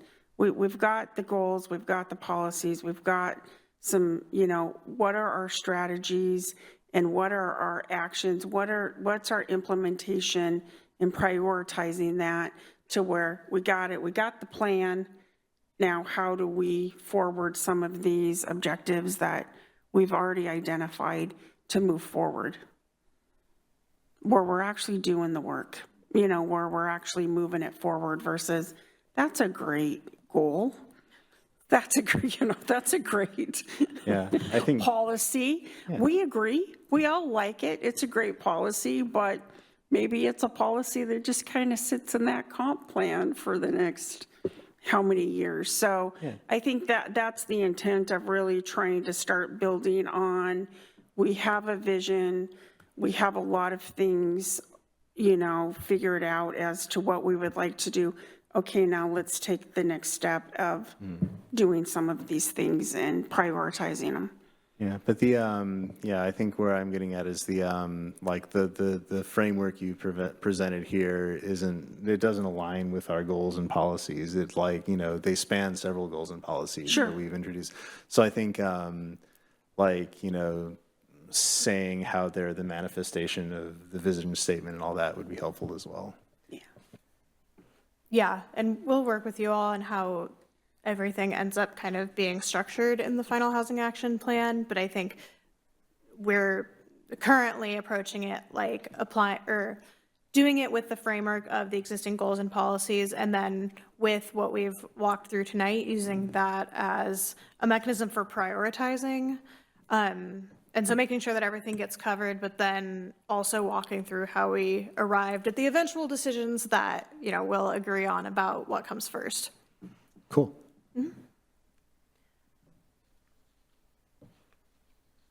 So I think I just have a couple more slides, which that's a good segue into. And so this is kind of the type of information that we will be providing. So for each action, we'll have like, why is it important? What are some things that are important to consider? Potential cost, staff capacity, thinking about who should lead implementation, what that time frame should look like, and how it's prioritized. And then we'll also provide, you know, a supporting analysis, qualitative or quantitative, that is also backs up the rationale for the action, and then supporting policies and goals and how it ties back to the comp plan. And this is a very high-level overview of the process that we're going to do, but we'll be doing interviews and focus groups, analysis of potential actions, and of that, combined with what we've talked about here tonight and the things that you all have shared, we will draft potential actions and implementation plan, implementation steps into basically a matrix, and we'll share that with you all so that we can get into the weeds. I think we'll talk with Christy about exactly how we want to get feedback from you all, but one way or another, we'll share that with you all so that we can be granular about specific actions and use that as a jumping off point also for the final, like, what's important, what do we want to start with, those types of things. And from there, we will finalize things. Pretty sure this is the last slide, but I don't remember.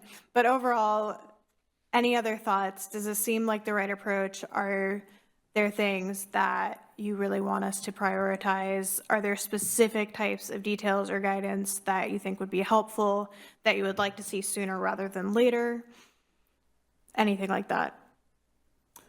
I know for me, I'd kind of like to see that matrix first before Yeah. weighing in. Yeah. Okay. How about our online commissioners? I think that seeing the matrix will help a lot. Yes. Okay. All right. Yeah, so, you know, there's 27 items, I think I counted up there on the various squares. So, you know, it's definitely a lot to get through. So it would be helpful to constrain that even further, much in the spirit of Chair Batista's recommendation of saying, what have we already been doing and addressed? If we kind of bucket those off to the side and then amongst the others, rank some sort of new initiative, that'd be helpful. And I'm also wondering if this isn't the first housing action plan, or maybe this is a new process, but would be curious to see and understand some of the results or what some of the past initiatives are, to see if they are still, you know, of similar initiatives, or these are like all brand new. So trying to wrap my head around how much of this is incremental versus in motion already. I don't know that we've done a housing action plan in the city previously. We did some housing work with some economic work from Leland and Associates as part of the first part of the comp plan, which informed the housing element of the comp plan, but I don't, since I've been here, I've never seen a document where we've done a particular plan for just housing that I'm aware of. So this is, yeah, treading new ground, I guess. But, you know, like you said and like Chair Batista said, it doesn't mean that we haven't been doing some of these items. In fact, we have been, right? So I think your suggestion is great of, you know, kind of getting a handle on what are we doing, and maybe when we want to up our game on some of the stuff we're already doing, and then what are some of the actions that we really haven't done yet and we want to prioritize as well. And I would just look at this as, to me, this is more in the you know, 5 to 10 year range for the housing action plan versus, you know, it's not a 20-year plan. But maybe if we're thinking of it within that kind of 10-year max timeframe. Got it. That's helpful to have that time context as well. And Yeah. exciting that this is the inaugural one. So Yep. lots to be done on it then. Yep. And sort of one last question, and I'm sure it's not something we need to look at, but I just want to cover it since it was in the packet. It looks like there was a cover letter and an amendment to the agreement for services that was included with our info. That's No. just a FYI.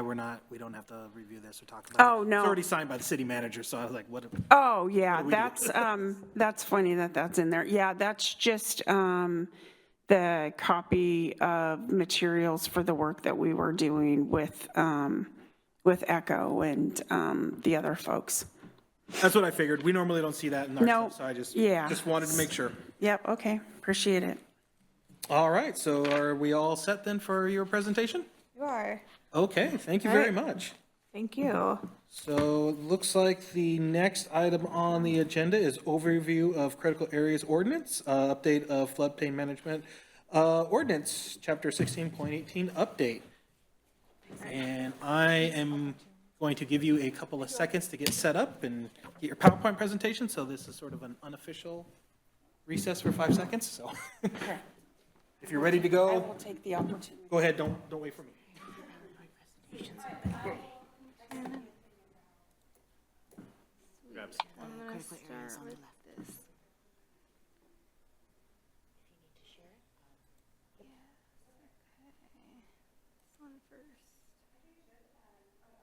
What are these options?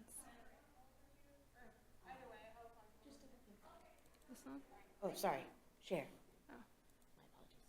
No, you're good. We'll see what you see.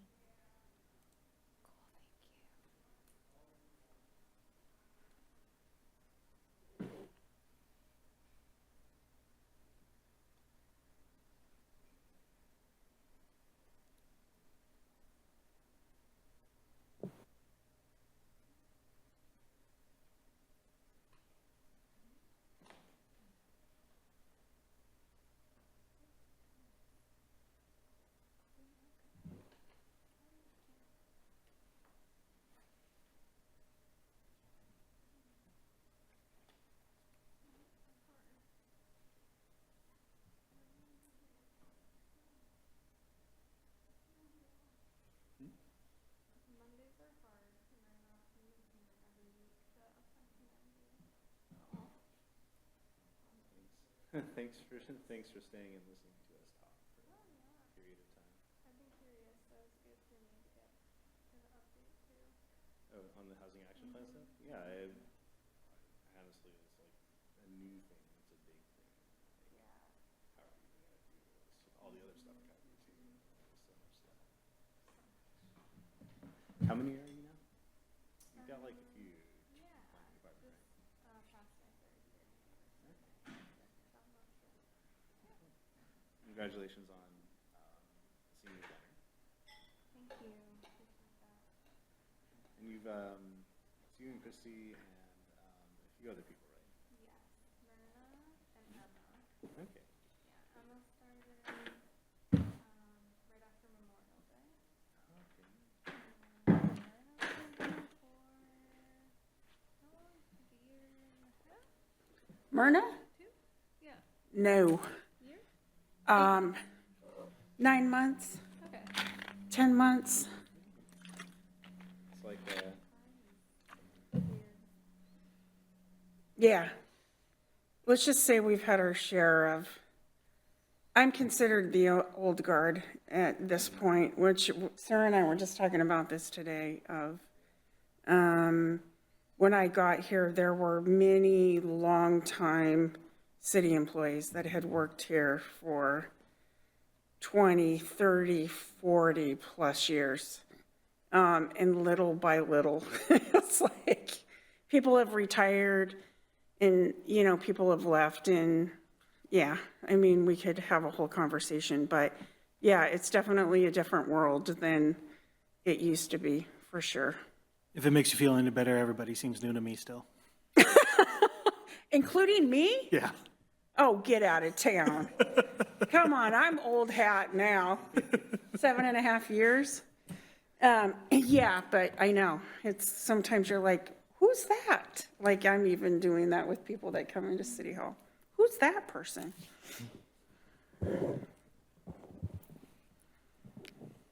Y'all set? Yes. Okay. Are we ready to start? Yeah. Okay, great. All right, I'm Sarah Pizzo. I'm the senior planner for the city, and I will be presenting first on our critical area ordinance update work.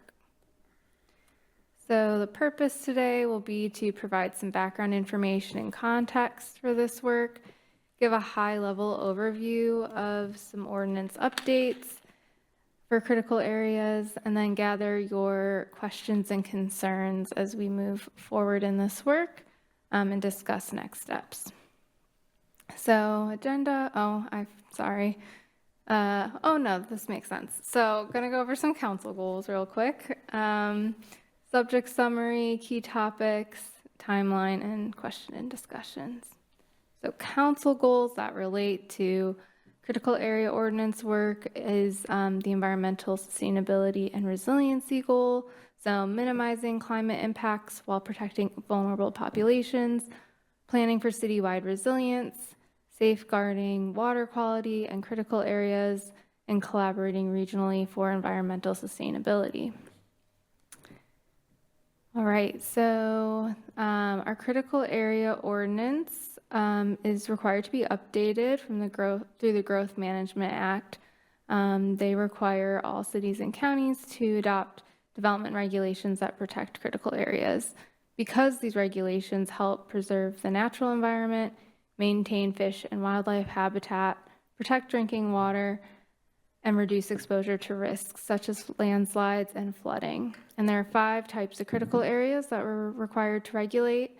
So those are wetlands, areas with critical recharging effect on aquifers used for potable water, frequently flooded areas, geologically hazardous areas, and fish and wildlife habitat conservation areas. And another reason we do this work is because it can be costly or even impossible to replace critical area functions and values once they're lost. So some background and context. The last comprehensive update to our critical area ordinance was in 2018, and it was amended in 2022.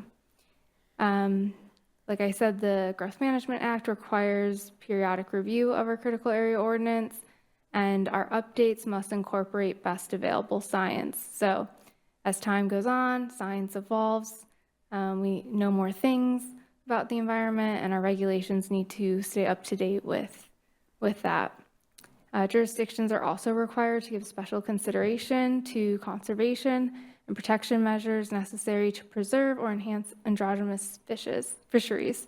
And those are types of fish that spend most of their life in salt water, but come to fresh water to spawn. And so Our comprehensive updates are required to be adopted by the end of 2025. So related to the comprehensive plan, this work fits in very well with our environmental element.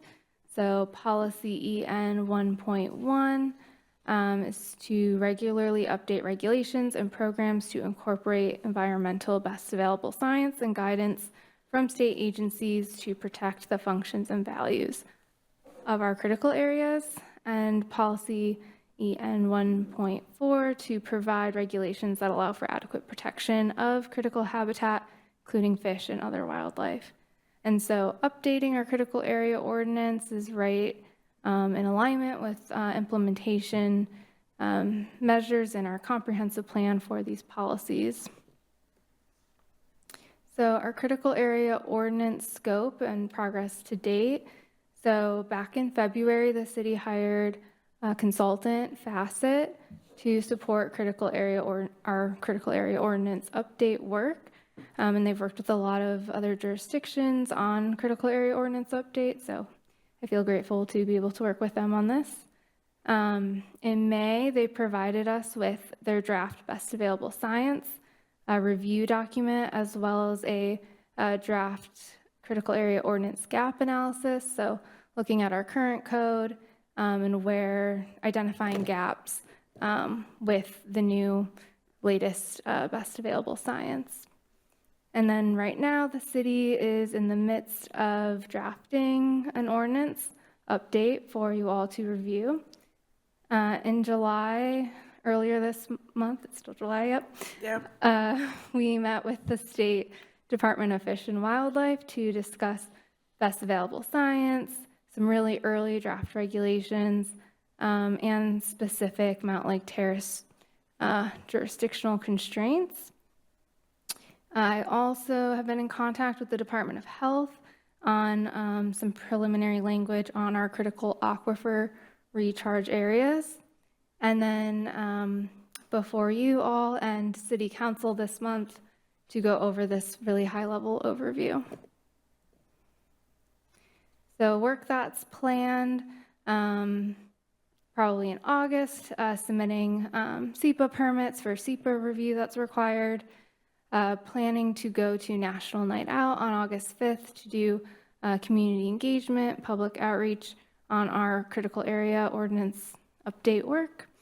And then planning to send a draft to Department of Commerce for 60-day review where we get feedback from all the state agencies, and also bringing the draft before Planning Commission, City Council, September, October for public hearings and work sessions. All right, so this is our critical areas map. This is really a living document, so it's not a document that gets adopted per se, but is being updated now and will be updated as we receive, site-specific information. But it's really a tool that serves as an indicator for where critical areas might be located and where our regulations apply. So there could be critical areas that aren't mapped that we don't know about. Regulations still apply, but this is where we have a pretty good idea of where those 5 different types of critical areas are. Okay, so now I'm going to get into an overview of proposed updates. Again, these are themes, really high level. So within our general provisions for critical areas, we're looking to update applicability for areas adjacent to critical areas. We're considering adding critical area specific non-conforming code. So if someone has built something before the regulations were in place, are they allowed to keep that use structure? What has to be updated or not? So looking at that, reviewing critical area review process and procedures, making sure it's efficient, reflects our code, our practices, and makes sense to everybody. Strengthening our mitigation sequencing. So if you are going to impact a critical area, you have to go through and prove that you've done mitigation sequencing, which the first step to look at is to avoid taking the impact altogether, and so making sure that that language is strengthened within our code. Clarify the start of the monitoring period. So if you are mitigating or restoring a critical area, we have to monitor that to make sure that whatever steps have been implemented have been successful. And so we need to just clarify in the code when that starts. But we'll also be updating our variance and reasonable use exception sections and considering increasing fines and penalties to be similar to our neighbors, and also just really to help disincentivize folks from doing unauthorized work in critical areas. All right, so wetlands. Wetlands are areas that are inundated or saturated by surface water or groundwater at a frequency and duration sufficient to support, and that under normal circumstances do support, a prevalence of vegetation typically adapted for life in saturated soil conditions. And the ecological functions that wetlands provide are improving water quality, maintaining the water regime in a watershed, like hydrologic functions, so like water storage, things like that, providing habitat. So this is a map showing where the known wetlands are within the city of Mountlake Terrace, and some images on the right, I think at Lake Ballinger, just giving you a visual of what wetlands look like.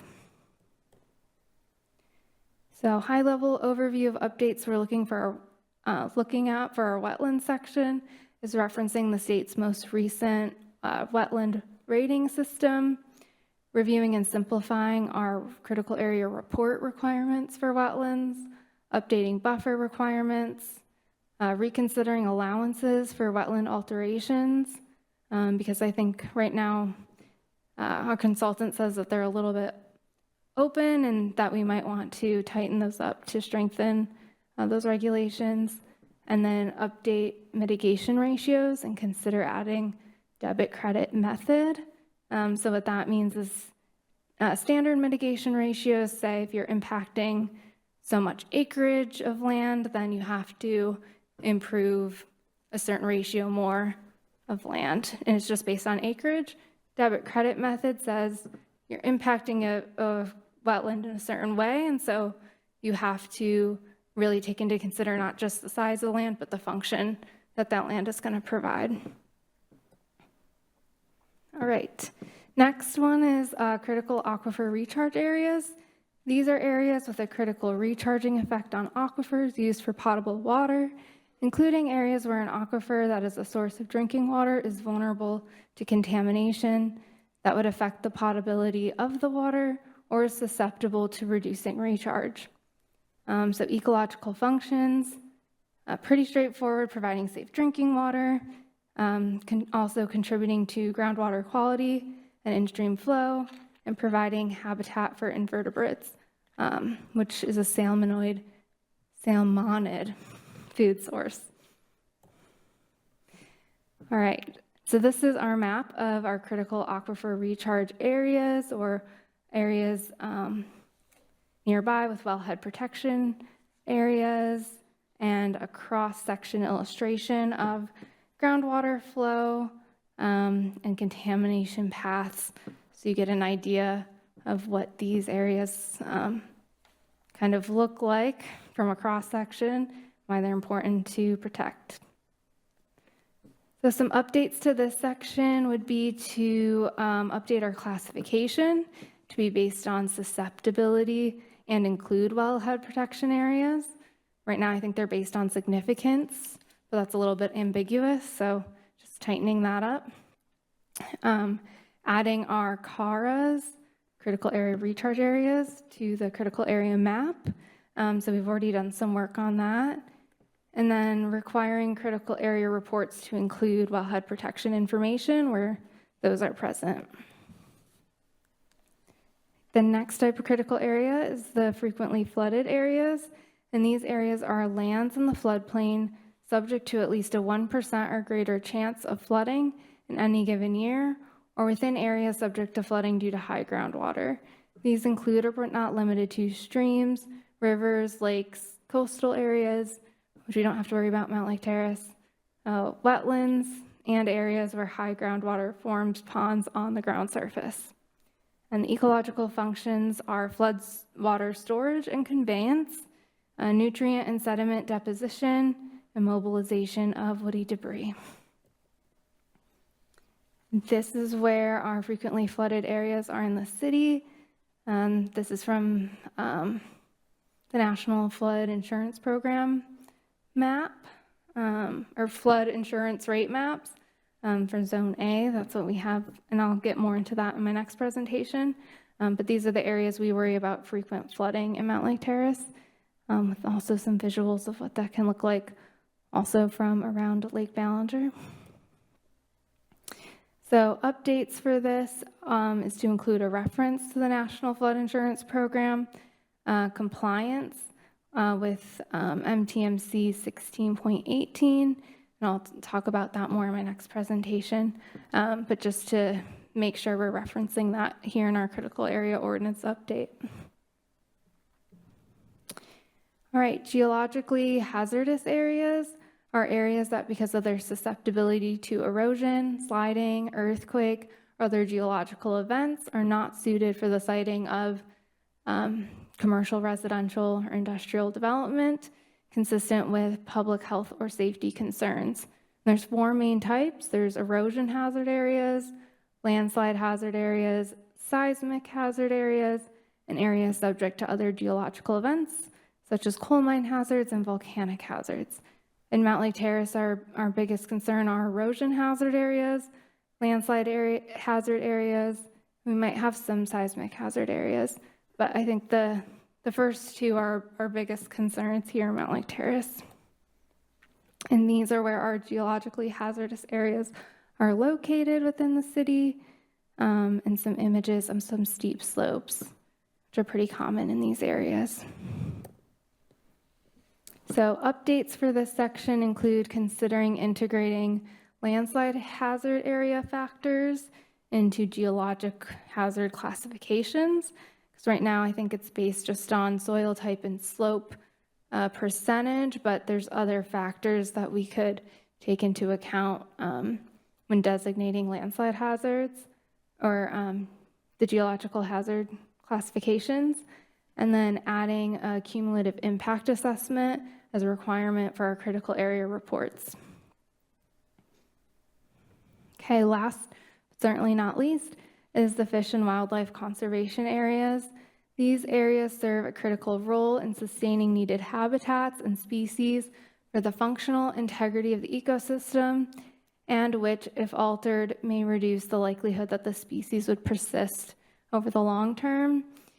Ecological functions include providing wildlife with suitable habitat, providing communities with sources of food and materials for consumptive and productive uses, and they're also valued for a range of non-consumptive cultural, social, and economic benefits. And here's a map of our fish and wildlife conservation areas within the city in green, and then the dotted lines are where the streams are located here, with some imagery as well. So an overview of proposed updates for these critical areas include combining our stream section with our fish and wildlife conservation areas. Right now, streams have their own section, but they really are part of our fish and wildlife conservation areas.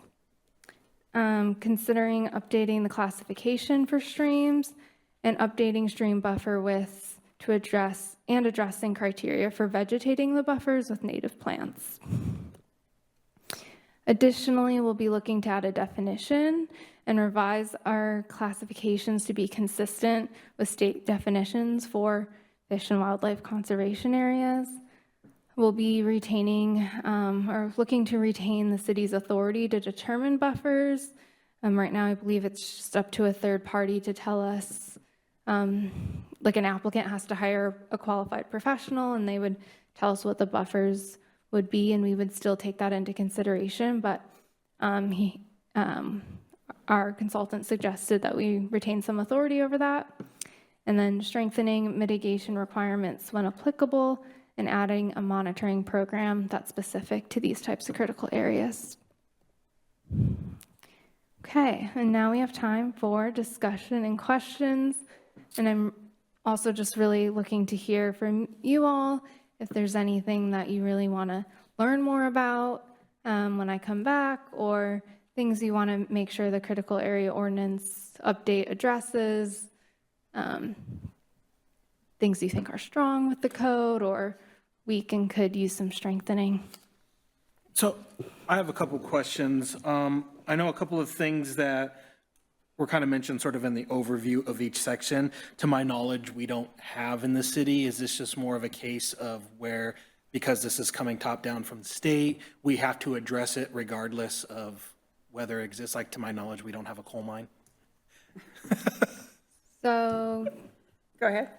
I did approach kind of the high-level overview of what each type of critical area is and what we have to regulate based on the state's perspective. And so not every jurisdiction has each, I don't know if you want to call it a subtype of a critical area. We don't have coastal areas. So there's some things that we're going to have to worry about and regulate more, and other things that aren't going to be really applicable to Mountlake Terrace. So I think the state will be looking at, for what's applicable here, the types of critical areas we have.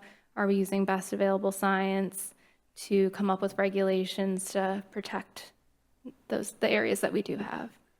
Do we have to specifically say, this line item does not apply to us, it does not exist in our city, or? We don't have to do that in the code. I mean, it's going to become evident with our critical areas mapping update what we do and don't have as well, like for mapped areas. So for instance, the coastal regulations, we wouldn't put that in our code. It's not applicable. So There was a brief mention about changing the buffer areas. Is that increasing the buffers or decreasing? Increasing. Okay. Also looking at creative strategies, especially for the stream buffer science, would really impact a lot of town center. And so we're working with Facet, or they're working on an analysis for us to look at zoning overlaid with like the strictest interpretation of the science. And so we might be looking at different regulations for streams depending on where they're located in the city. And we just have to basically kind of make our case to the state how we've considered, you know, the science and what our jurisdictional kind of constraints and needs are, and how we're proposing something that is, you know, as good or better than what we have now, but also meets kind of our demands for housing density and things like that. So it's roll back to that map. And is that in I part don't have because we now have updated best available science that is now saying, hey, it really needs to increase? And I only ask because I can't remember if it was the 2018 update or one that I was involved with previously, but I know we talked about buffers and, you know, Yes. we said it at that time, and there's always a conflict between, you know, what we want as that buffer and then what that property owner says, hey, you're taking away my ability to Yeah, and it's a balance. I dump mean, chemicals in the stream. we have to allow for reasonable use of property. So in the case of where you had a residential piece of property and it was totally encumbered, we can't take all reasonable use of that property. Does that mean, oh, well, I can build my apartment complex on here? No, but we can't basically make it financially unviable.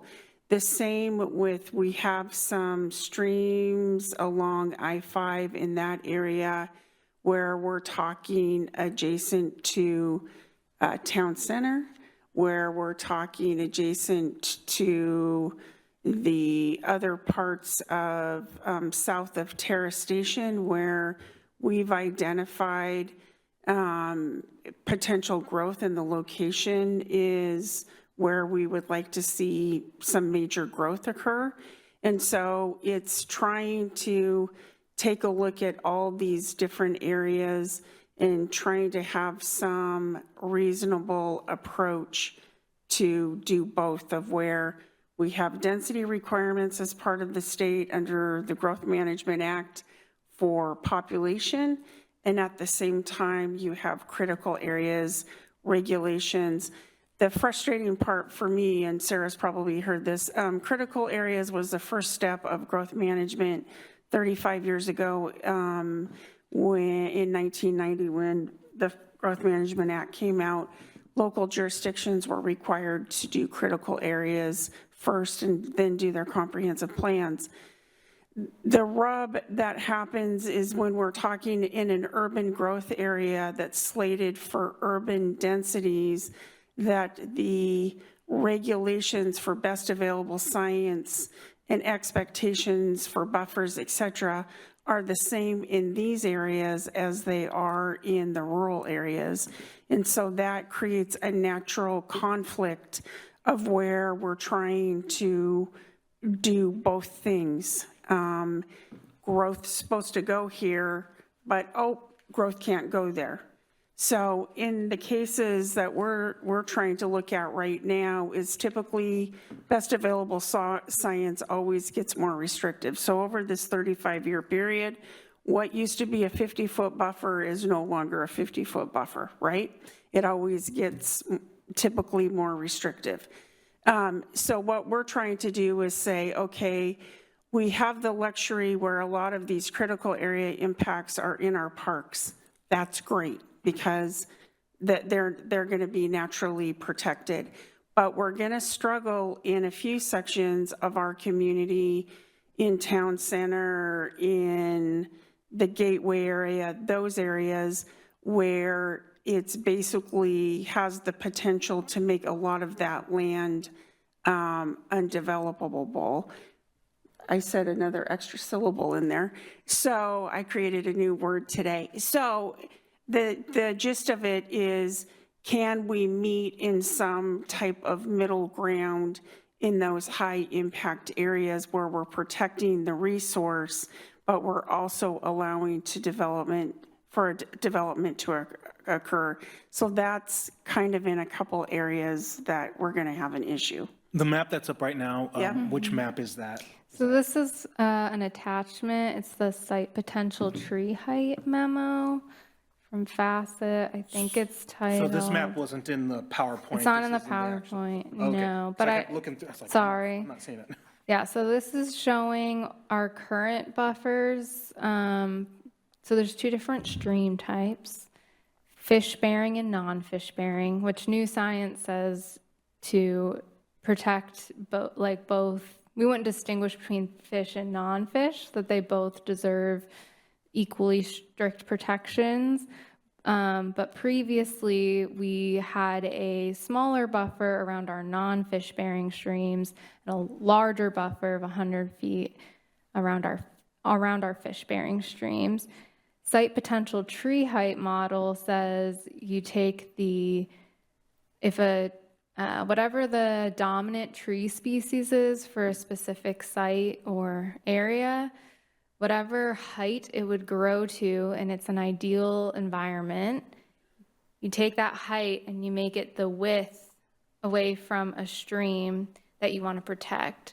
And so there's a minimum recommendation of 100 feet in the best available science from every stream, because that's the minimum distance for some pollutants from our tires. Anyway, probably getting way too in the weeds, but the red hashed line is what, if we implemented it as the state agency's science kind of is recommending it for rural, urban alike, that's the area it would impact. And then the light blue is the 100-foot buffer that we currently have for our fish-bearing streams, and the green, which is hard to see, is the 50-foot buffer for our non-fish-bearing streams. So you can see how town center did have some impact per our current code, but how much more of an impact it would have if we strictly adhered to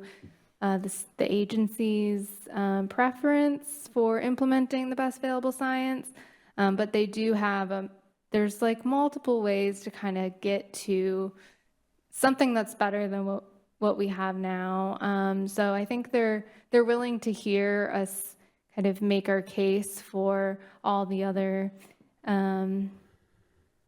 requirements we need to meet and come up with creative ways, like through stormwater regulations. There's lots of ways that we can protect these areas. Also, the state really hasn't had a chance to test the site potential tree height model. So, you know, it's what they think right now, but there hasn't been a lot of like implementation of it yet. So I think it also remains to be seen, you know, if that is kind of the best. It's an ever evolving thing. But we're looking to get creative, especially for town center, to find a way to meet the intent of protecting these streams, but maybe through a different method. And we just have to explain to the state what that is and why we went that route. We're always talking about trying to increase open space and parkland, and ideally it's in areas that don't have parks already.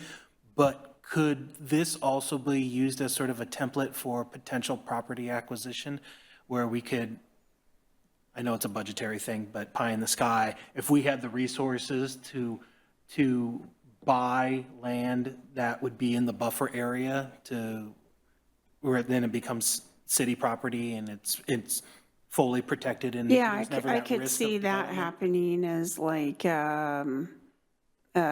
criteria for, you know, that this becomes the top of a priority in some cases for future acquisition for like park property, that it's a critical area. Yeah, that's definitely something that can be done.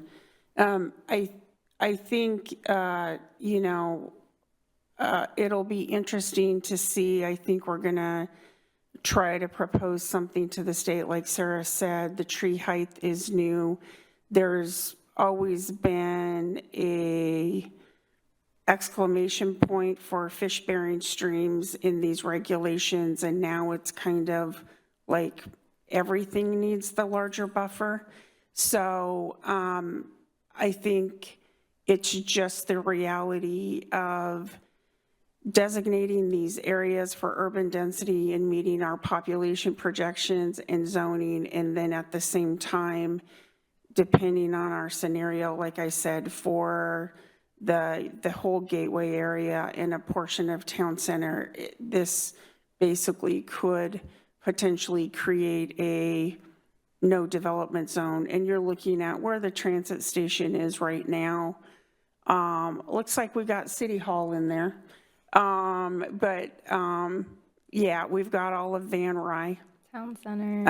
And so, yeah, it could be fairly significant if it's kind of one size fits all. I guess that's the concern, particularly in some of these areas where we've targeted for increased densities already.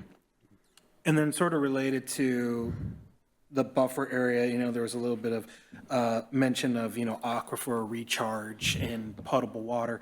And it just posed a question in my head is there any parcel in the city that's on well water?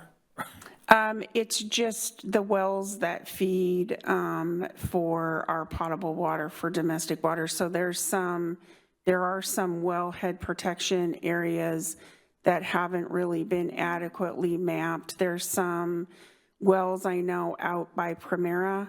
And so it's just making sure within a 100-foot radius of those wells that there are certain land use activities that can't go within that radius to protect water quality.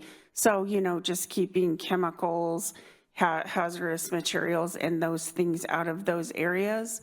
Aquifer recharge areas have been a critical area this whole time. We haven't done a great job in the city to identify those and map them, and so that's what we're going to do here. When the wells are mapped, as part of that mapping, will it identify who's feeding off of that well? No, it'll just have the well and then the protection area around that wellhead. Okay. And I think we're going to be, I mean, a lot of it's in conjunction with Alderwood and I believe maybe the city of Everett.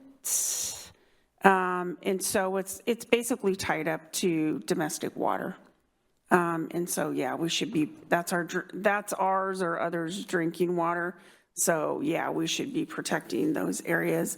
That's pretty standard. That science hasn't changed over time. It's always been a 100-foot radius around those wellhead protection areas. So that's not going to be a too big of a deal for us of just making sure that those are designated and protected. It's going to be some of the other new best available science that we need to take a look at on how we're regulating property.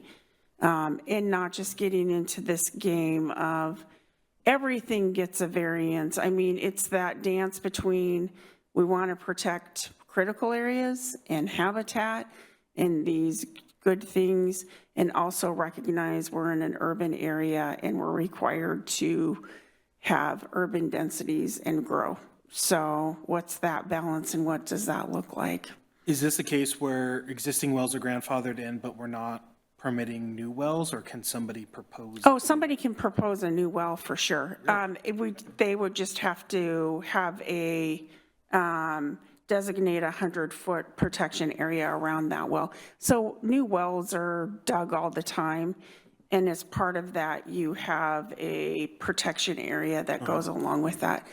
That's pretty standard that we haven't identified them to this point. And I was here in 2018 when we updated the code last, and I'm like, I'm not sure where I was at during the aquifer recharge area presentation, but we should have had it then. And we definitely, it's always been a part of this. It's not really, like I said, it's not a really big deal. I don't know. Do you know offhand how many wellheads we have in the city? It's not much.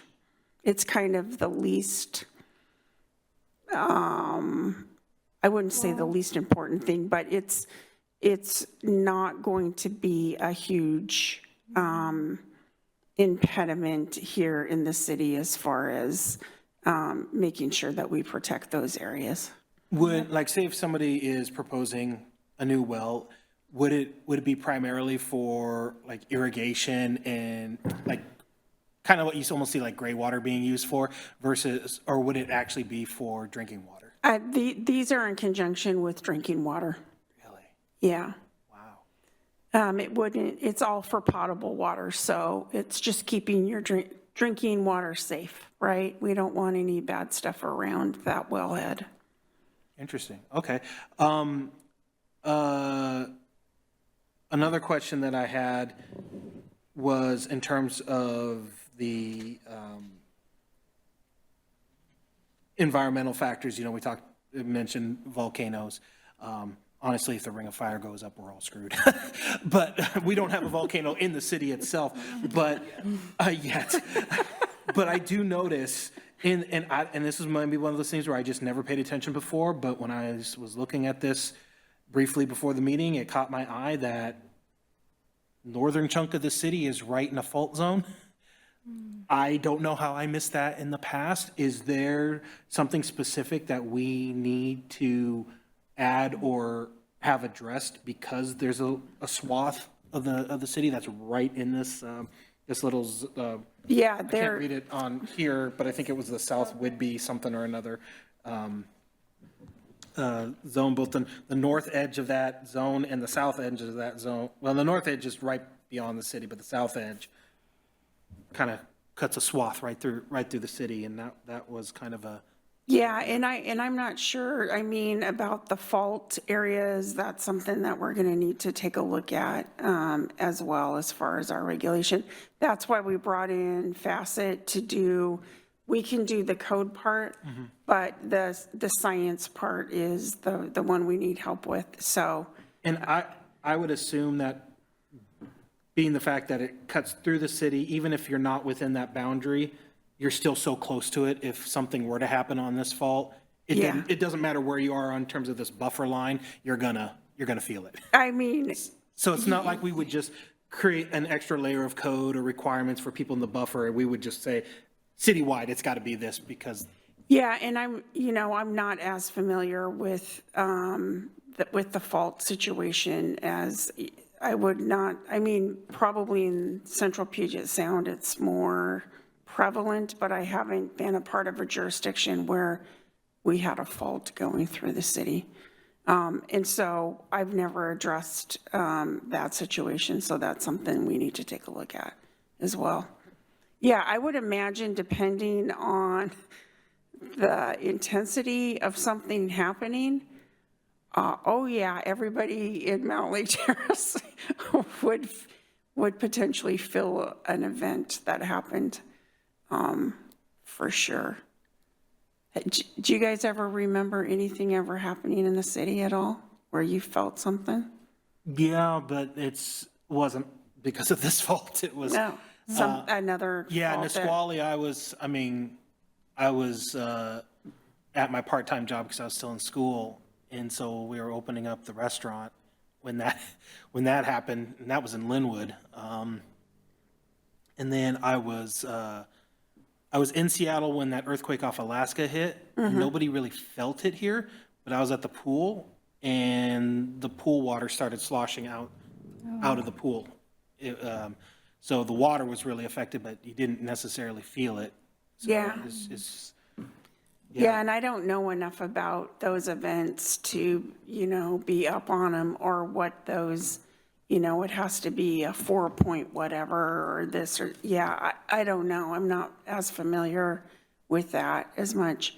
And what implications that would mean for building and those type of things. So that's something that we need to look more into. But yeah.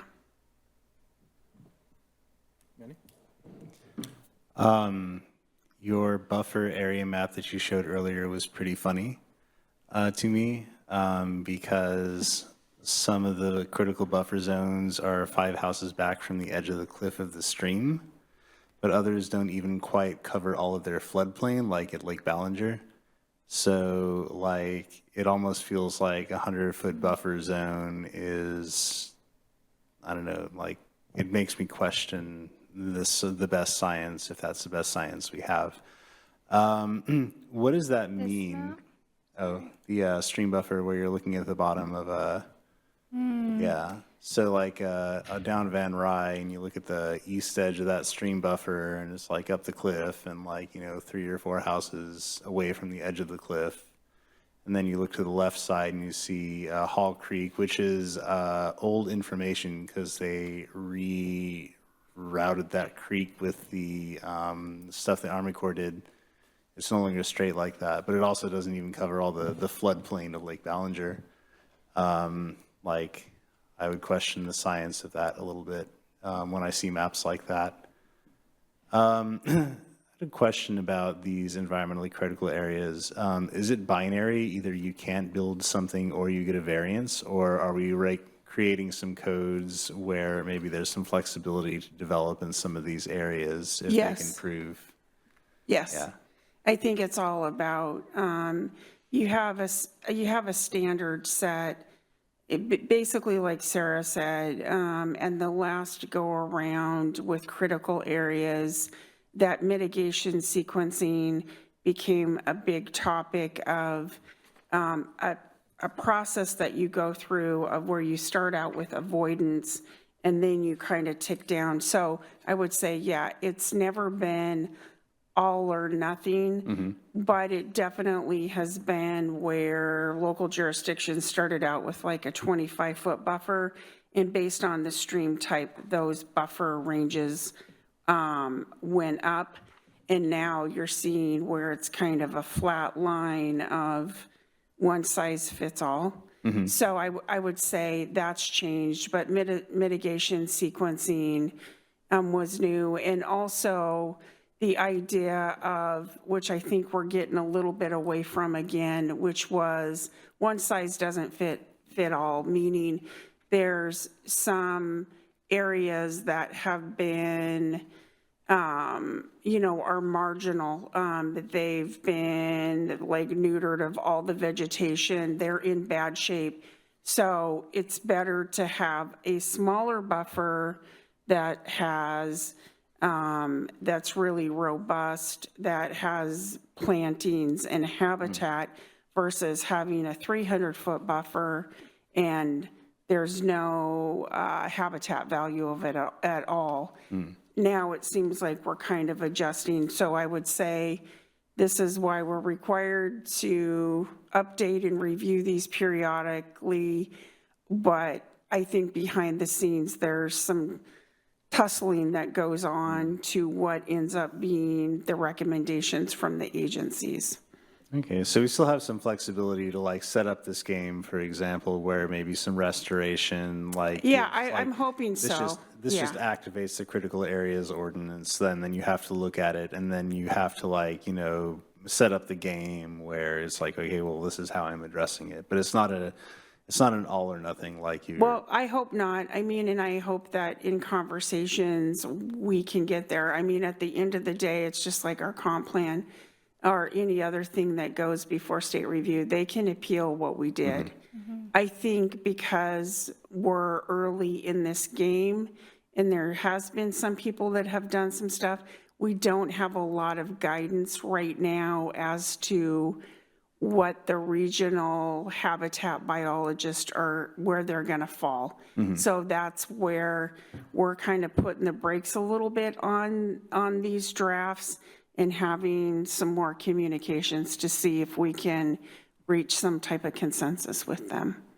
Okay, so it sounds like we're still kind of beholden to their whims at the moment. And then once the conceptual things have been gone through with the state, then we'll look at the specific code language and like how you, if you're building in this area, might be able to. Yeah, I mean, we have a lot of that code language right now that we've been working on a draft, but we also want to present you guys with something that's viable, that we don't think we're gonna end up before the Growth Hearings Board. I would recommend that we don't do that. So been there, done that. Let's not do that again. So hopefully we can reach some consensus, because we're not saying it's all or nothing. We're just saying in our particular circumstance, we do have some tricky areas and we would like to work through those. Okay, you highlighted town center. Anywhere else we should be kind of aware of? Yeah, it's just that whole Van Rye, that gateway stuff as well, like you were saying. Some of it, yeah, we're up on a hillside. So that's these indicator maps, though. Again, they're best available science, they're indicators. But, as we talk about in staff, the National Wetland Inventory maps that are indicators, they're about 60% accurate. So do they have some stuff that's mapped that's incorrect? Absolutely. Are there areas that there are wetlands that aren't mapped? Absolutely. So again, they're a tool, but they're not what you would, maybe hope for over time. You keep refining them and you're hoping that they get better. But yeah, they're not 100% by any stretch. Do we have a stated process to update the maps? Yeah, it's when we get new information and somebody does a wetland report, then it needs to be mapped. And we're starting to do those things now with our GIS capabilities and having a GIS person that is shared amongst the department to get our maps in better shape. It's one of the things we want to get out of this process too. That's great, and presumably the reports are all public information as well. So Oh, you yeah, can see absolutely. change and Yeah, and we they're not wouldn't. replicating a whole bunch of work every time. No, absolutely not. I mean, that's all part of a permit process if you did have critical areas, and all that's public information. Yep. And we get base layers from the state agencies that map, like wildlife priority areas for the state of Washington. And so we take that layer from the state and put it on our Mountlake Terrace critical area map. So if the state updates their priority species or areas, then it would automatically be updated on our map as well. The state ever give you wrong information? Does the Or- state give us wrong information? Or like information that like we would have like a newer and better, like they need to update their maps based on information we collect? Oh, yeah, Yeah, I they're think not going to that's have what- ours. Yeah. What I mean, Christy's saying is that when we get a site-specific proposal where they do a site-specific study, let's say there's a slope where we didn't know there was a slope, well, we're going to add that to our map. So that is one way it gets updated, and it's something we're working on. I was just saying, additionally, if a state agency updates their base layer, we're also going to have our base layer updated. But we'll also have more site-specific info as we get it too. Okay, so we can still supersede state information if like we have more detailed information. Yes, I certainly hope so. I don't do the Yeah. GIS mapping, we but can, there absolutely. should be a way to do that. That Great, kind of great. actually Yeah. gets to a question I had too, about the data, since it sounds like there might be some discrepancies, and it's like, if we identify a discrepancy and we say as the city, it's like, we don't agree with your map, we think this is out of date and wrong, is it like an appeals process where you go to say, hey, can you revisit this? And the state's probably like, we don't got time. Or is it just the city on their own being able to provide that data, saying, hey, we went out there, we did the study, Absolutely. we And- ground truth that this is what it needs to be and changed? they realize that too. There's, these maps are very costly to imagine. You have the whole state of Washington. It's like the FEMA maps or anything else, going and doing a small portion of even a city is a lot of time and resources. So it's essentially the local jurisdictions have better mapping a lot of times than the state agencies, just because of the cost and the personnel to try to, update these things. So some of them are quite dated. I think to further clarify, the maps aren't necessarily the science, and they're not adopted by code. There are indicator maps. So the best available science is the science that says, this amount of feet is best for protecting this type of critical area. And so it's our regulations reflecting those standards. That is the incorporation of the best available science, or having our own standard and justifying that it still meets the science or the intent of the protection, but also meets all of our other demands. So the state, I think, is looking for our regulations to kind of reflect the science, but our maps are a separate thing where they're just a tool, an indicator, but we really rely on qualified professionals. So if you're going to do a project on your property, you have to hire someone who is a wetland biologist, if you're in a wetland, or a geotechnical engineer, if it's a slope, etc. So they have to come up with a study that says, this is the site conditions, this is what we see from the testing we did on this specific site, this is the proposal, this is how the proposal's going to impact the critical area or not impact the critical area, this is how we'd mitigate for that. So the end result is that there's no net loss of function, or you can do these 3 things to mitigate for that. So that's kind of more of the science and regulations that the state is looking for us to comply with. The map just gives us a starting point to say, where do we need to open our critical area ordinance to give us guidance, direction, and regulations for those areas. I finally found the map, so I can look at it a little bit more closely here. What are the thick lines kind of in the northern part of the city? I see the squares below. I'm assuming those are sort of the carve-out unincorporated parcels. The black? Yeah, the black Yeah, thick those lines. are unincorporated. The lines are? Yes. Really? Yep, so there's some right-of-way mostly, and then there's a few parcels of, or lots that are privately owned in Snohomish County. But yes, the thick line is the boundary of Mountlake Terrace. So any thick lines within kind of the outside boundary means that that is land that is not yet incorporated into the city, but not critical area specific. It's weird. All the maps I've ever seen are just, the little squares of individual parcels. I don't recall seeing the Yep. lines like this before. Yeah, so that's a case where this happens, of where somebody does an annexation and they don't annex the portion of the street frontage. And so you have these areas where the city, it looks like, it acts like, it walks like, it talks like a city street. City maintains it, but actually the right-of-way was not annexed at the same time as the property. And so you get these little skiffs of property. We've talked about going in and doing a full annexation for these things. We've had this conversation with council quite a bit. Are we down to like 4 properties now that are? Something like that. Yeah. We're in the process. You'll be I'll be getting one coming for to you zoning. soon. So we're getting those annexed, but yeah, at some point, we just need to do all the street right-of-way that needs to be annexed into the city. Rather than having to go, obviously, there isn't a property owner for those. Is it just the city talking to the county? It's the city taking the action to go through the boundary review board and go through the process of just annexing those streets into the city. Because I'm sure the county's like, yes, please, take it. Oh, yeah, why wouldn't they? Yeah, because they don't maintain them.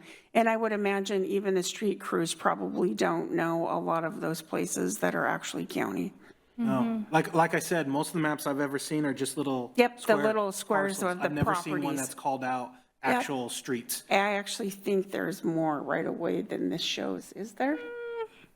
Could be or maybe not. No. I didn't mean I to go do down know the there's a rabbit hole few. on that Yep, one. that's It's what just- those are, if you're Oh, yeah, wondering. there I was is just like, maybe what one the heck more. is going on there? So. Yeah, it's kind of interesting, and it's something that a lot of people don't think about because you don't tend to do a lot of annexations. And so those little pieces get missed over time. Wow. Okay. Do any of our online commissioners have any questions, comments?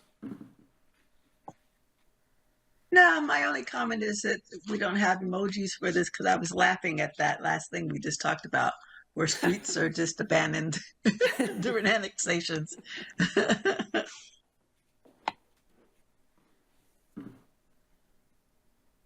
Yeah, somebody could live on those properties and have no idea. You assume it's the city, right? Right. Yeah. It's funny. All right, I'm not hearing or seeing anybody else with any questions, so sounds like that's sort of the end of the presentation. Oh, yeah. Yes. This one. And then there's the floodplain management presentation and ordinance update. Oh, yes. So don't I guess let there's me an forget and about in the that. agenda there. So. Yes. Okay. All right, so now I'm specifically going to talk about our floodplain management ordinance update, which is actually a separate ordinance, but very much related to critical areas. All right, so the purpose for this one, very similar, providing background information and context for this work, a high-level overview of our updates so far, or the direction we're planning to go, and then gathering any questions and concerns and discussing next steps.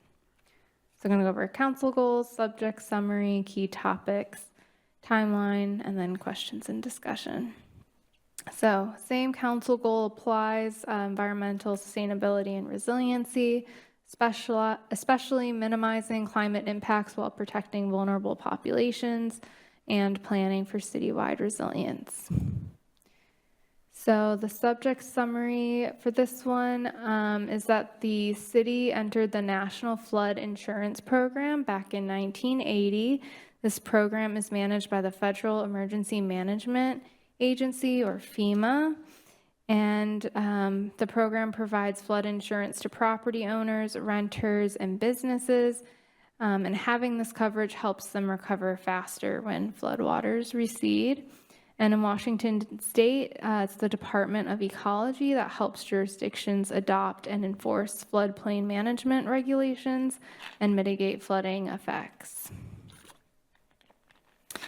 So very similarly to our critical areas, the comprehensive plans, environmental element, policies fit very well with this work. So regularly updating our regulations and programs to incorporate best available science and guidance from the state to protect critical areas. Also incorporating environmental resiliency and environmental justice as an ongoing goal for departmental actions and planning efforts. And then identifying and mitigating impacts of climate change on vulnerable populations. And so similarly, one way to implement these policies is through regularly updating our regulations. So our current floodplain management ordinance, MTMC 16.18, was last updated in 2020. There are some minor changes that are required to bring the ordinance into compliance with the Washington Model Flood Damage Prevention Ordinance, and some non-legislation actions that we're looking at to implement the National Flood Insurance Program is updating our critical areas map to include flood insurance rate maps or firm data, updating permit process for floodplain development, and participating in NFIP trainings.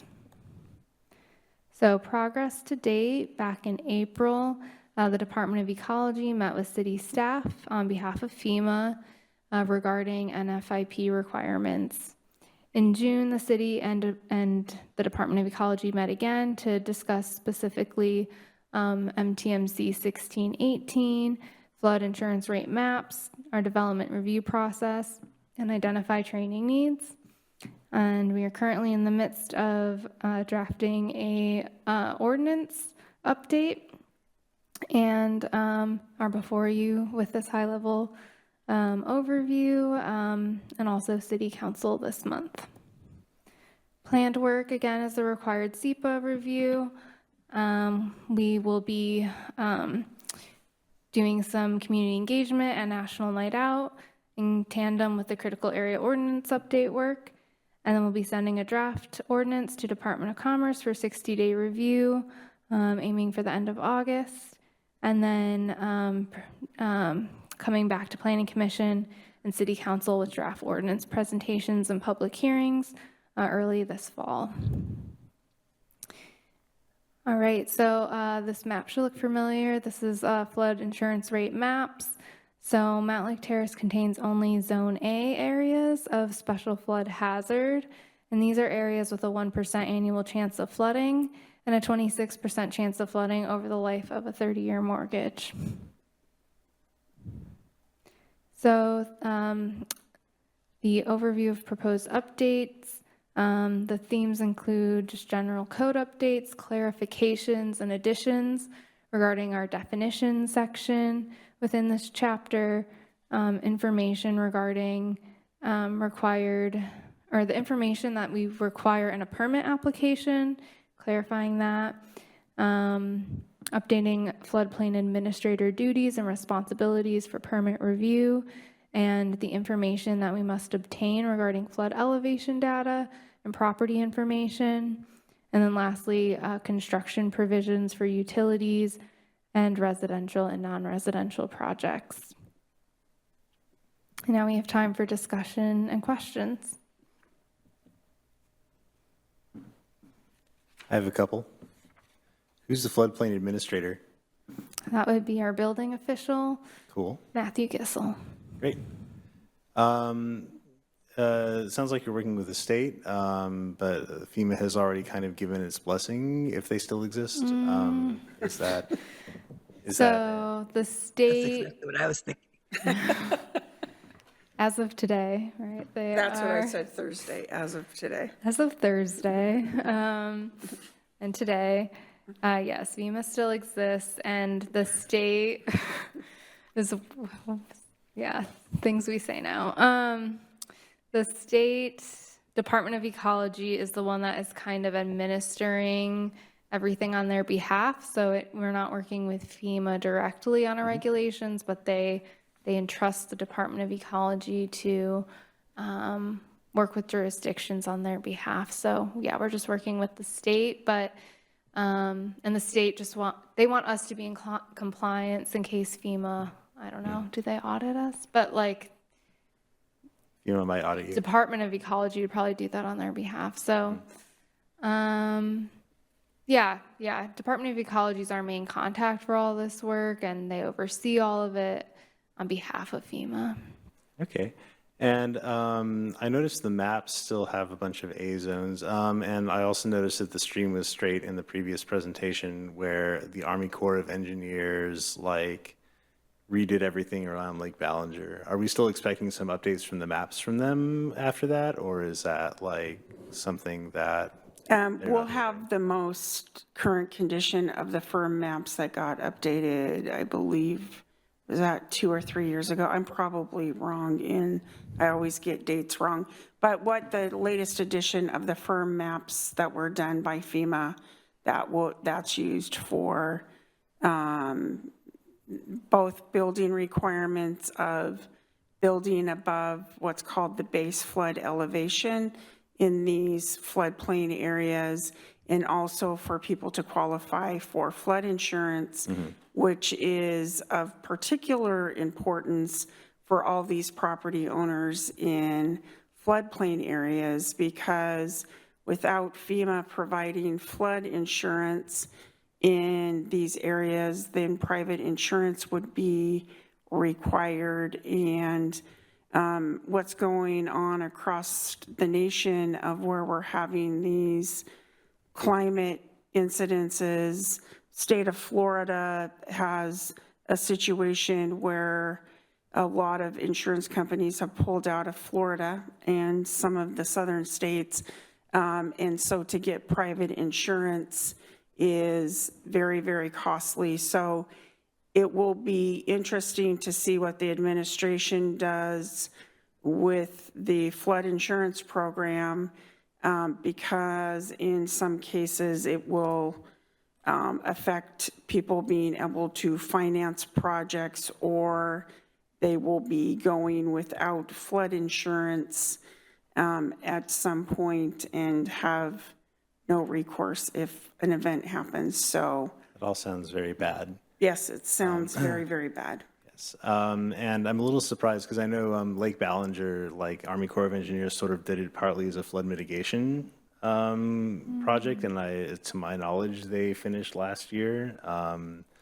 So I'm a little surprised I don't see like the impact of that. And like if they did some kind of hydrological analysis that shows like how the boundaries changed. So like when we do good things, I would hope that like we see good changes in the maps. So if that's something that as a result of their study, I would hope to see. Yeah, again, I would say you're seeing maybe the left hand not knowing what the right hand is doing. And again, the personnel and the ability to update these maps.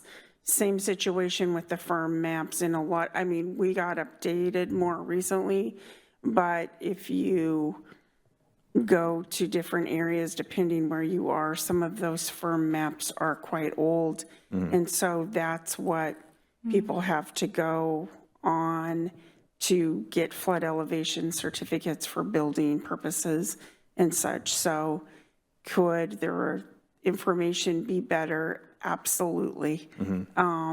But it kind of is what it is. But we'll make sure that we're using the latest edition of the firm maps, yeah. Cool. I would check with the Army Corps of Engineers about that. And then how many properties do we have in flood zones? And are there any buildings on them? Within the, where did you say what the first part of that was? Oh, how many properties with buildings do we have in flood zones? I don't know. We have none in the floodway. In the floodplain in Zone A, I don't know. We're very fortunate that I don't think we have a whole lot of properties within Zone A. There's a handful. I think we have 3 residential properties adjacent to Lake Ballinger that are in the city. Again, we're somewhat fortunate with a lot of these properties being within public property and that type of thing. And in these cases, a lot of times, you know, you'll see where we're getting into overlapping regulation. If you're in Zone A, you're probably in a critical area, a fish and wildlife habitat area. So, you know, you could have some slope issues. So a lot of times these things kind of compound depending on your given situation. But we could get that information of how many properties are in Zone A. Yeah, I think that'd be great. Just kind of as a general like comment of Yeah. critical areas, it's always good to see like, you know, how much Yeah. of the city we're talking about. Does the city have a map or has ever kept track of potential flooding hazard, not necessarily from waterways kind of overspilling their banks, but because it's such a high water table that a significant rain causes flooding of the foundations of the houses? You know, I'm not aware of that, Chair Batista, that there's any mapping of that that's been done in the city. Is that kind of flooding treated differently than if the flood waters came from a creek or a waterway? There are some areas that are under the flood insurance that are not directly related to a waterway. Typically, it's all kind of waterway area. There could potentially be some areas in the city. I'm not aware of that offhand, and I don't think we have anything mapped that I'm aware of. Have you ran across anything? No, but I feel like anecdotally, I'm familiar with a property. Anecdotally, I'm familiar with a property that had a lot of flooding from, I don't think it was a nearby stream. Maybe it was. Just high groundwater. I mean, we But- do have some areas with some pretty high groundwater.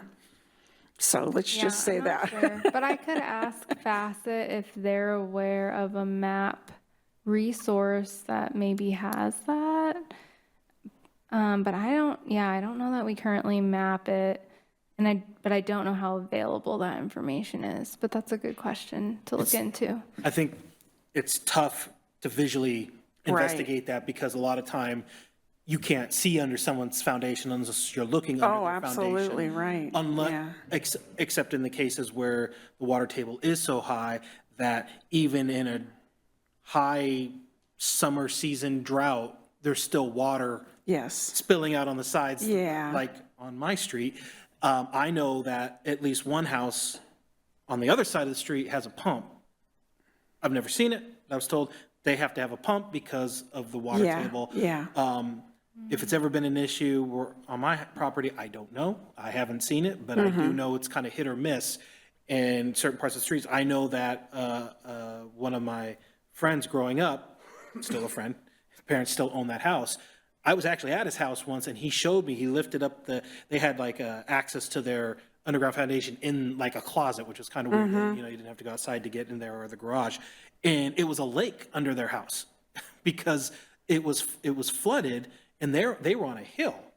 They were on the side of the hill. So they're getting all that runoff on the hill, but you know, underground. Yeah, I've seen areas of the city where we have some steep slopes and you can just tell with the vegetation, with the tree canopy and such, that the groundwater is fairly high. So I only ask because I mean, Yeah, I'm not aware there's of potential that, for but flood damage that isn't necessarily covered off of this map. But I didn't know, is that something that we should be attempting to map or if required? it rises to the definition in the firm maps, then yes, then it would be regulated.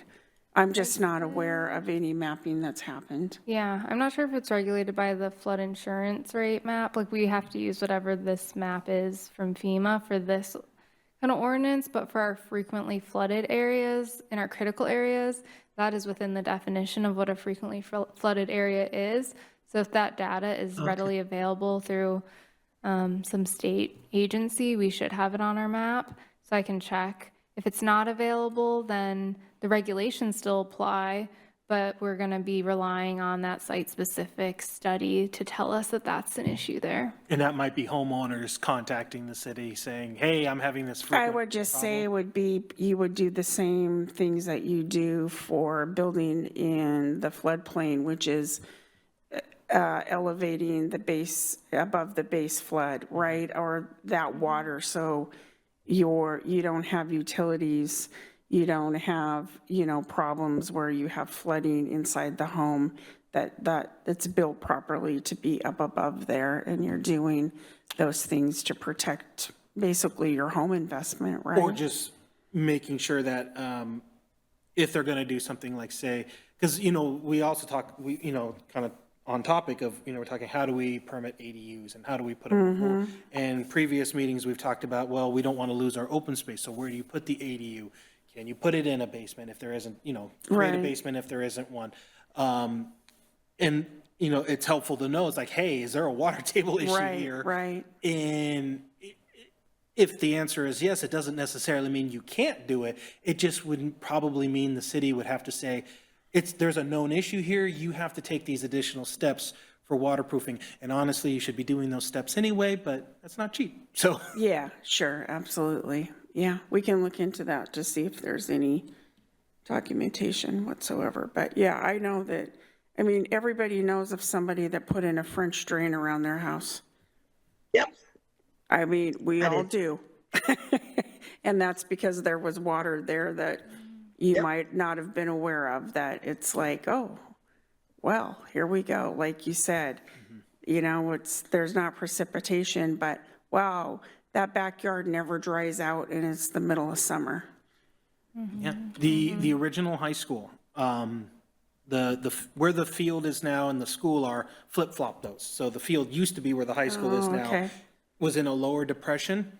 That field was always muddy,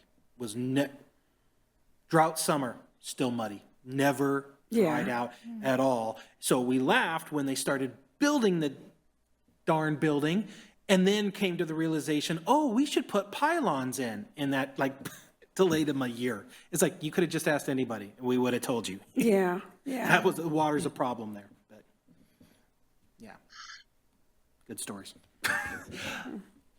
Okay, so we have a hand raised? We have an online commissioner who have any questions, comments?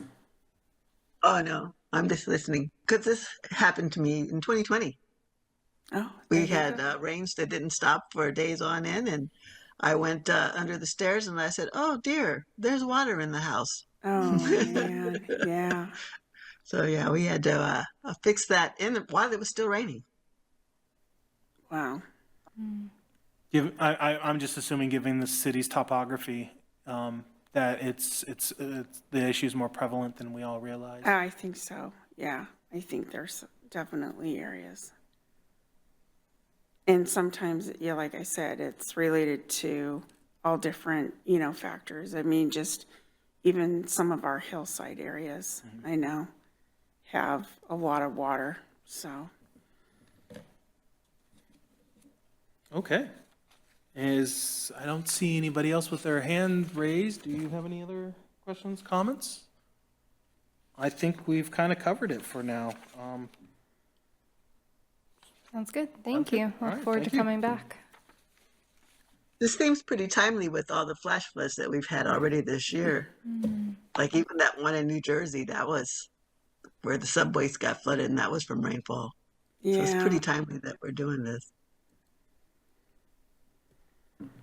Okay, so it looks like the next item on the agenda is Director's Report. Yeah, just a couple things. National Night Out, August 5th. Sarah talked a little bit about it, but we're going to be, for our part, doing some outreach for the critical areas and the floodplain information as part of that, and also would invite everybody to come out and get a free hot dog and see everybody out and about on August 5th. And your next meeting on the 11th of August, can you believe that we're talking about August already, is a public hearing on the urban forest plan. I forwarded your comments to the Public Works Director after your presentation last time. I'm not sure the status of that work, but just wanted to make sure that your thoughts were relayed to them. And then there's also going to be a work session for an annexation that council's going to be considering. You folks are going to be having a work session on the zoning designation for this particular piece of property that wants to annex into the city. Like I said, I think there's 3 or 4 remaining properties that are kind of just little individual parcel or lot islands in the city right now, in addition to our secret right of way that's not annexed, but that we mapped out for you. I still think there's more than that. They're just periodically just a little boop, boop, boop. Not a ton, but there is some, and at some point those just need to be taken care of. This annexation, is this a failed septic? I believe so, but I wouldn't be surprised with the new regulations if we might see a couple more annexations, depending. And I don't know. But yeah, I believe in this case there is a failed septic situation as well. And so that's going to be on the 11th as well? Yep, that's on the 11th. I'm just trying to figure out the next few meetings, what's going on, into summer. Yeah, so next few meetings, you can see my chicken scratch here for Planning Commission and Council. We had planned on coming to you a little through August on critical areas, but kind of hit a snag there. So that's pushed, but you'll be working on continuing with your work on the housing action plan. And then Sarah will be coming back to you hopefully in September with the critical areas work. And then we'll start working on phase 2 of zoning as well. So that's kind of the biggies. And then little, here and there additions of some other work that's getting done, like an annexation or different things that come up. But those are kind of the biggies. So looking at in the PowerPoint presentation and the schedule, it looked like that first meeting in September would be work sessions for both of those. Yeah, that's the plan right now. So we're hoping to get that all figured out and then be able to have a draft so we can go out for 60-day review with the state, which is required when we're adopting any plan or regulation. So timing that to where we have an actual draft that we can send them. We can send them a draft. It doesn't have to be that we make no changes, but I also don't want to bring something before the Planning Commission and then totally change it on you because we're still having conversations with the agencies, right? There's no need to do that.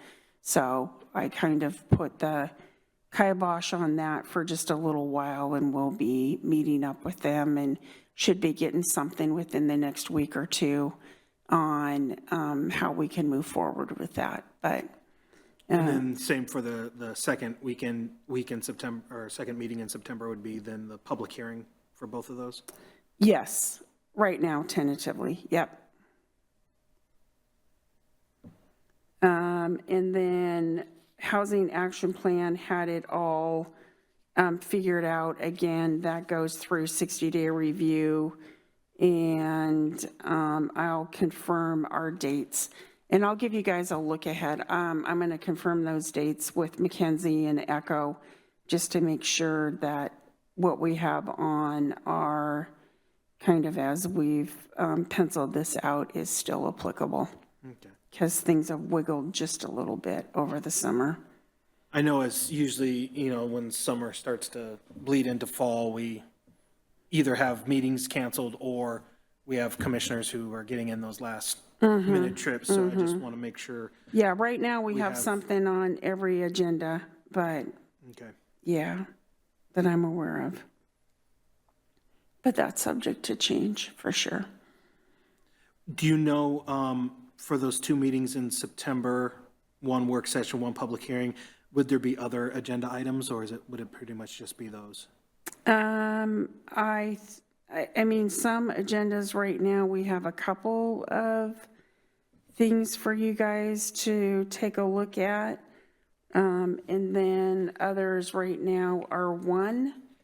But I don't, it's kind of like, how the urban forest management plan came up and other things. It's like sometimes we don't know.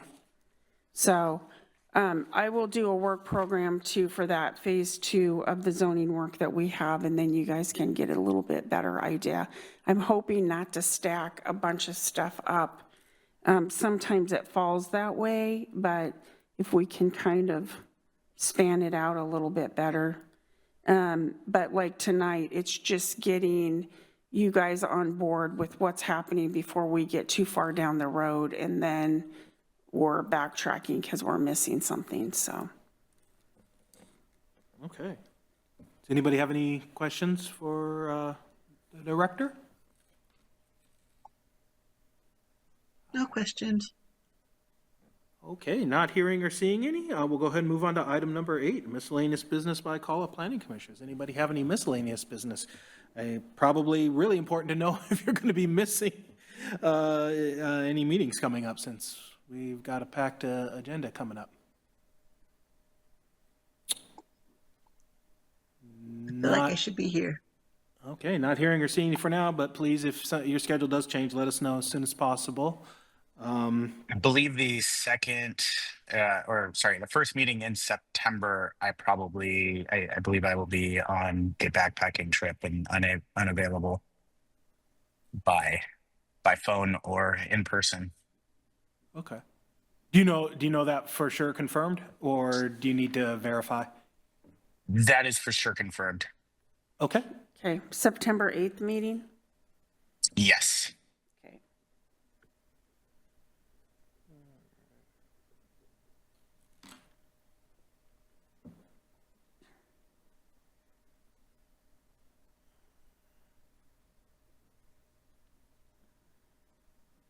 Okay.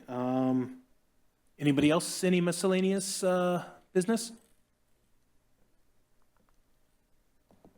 Not hearing or seeing any, so I guess with that, we'll go ahead and declare this meeting adjourned. Thank you very much, everyone. Thank you.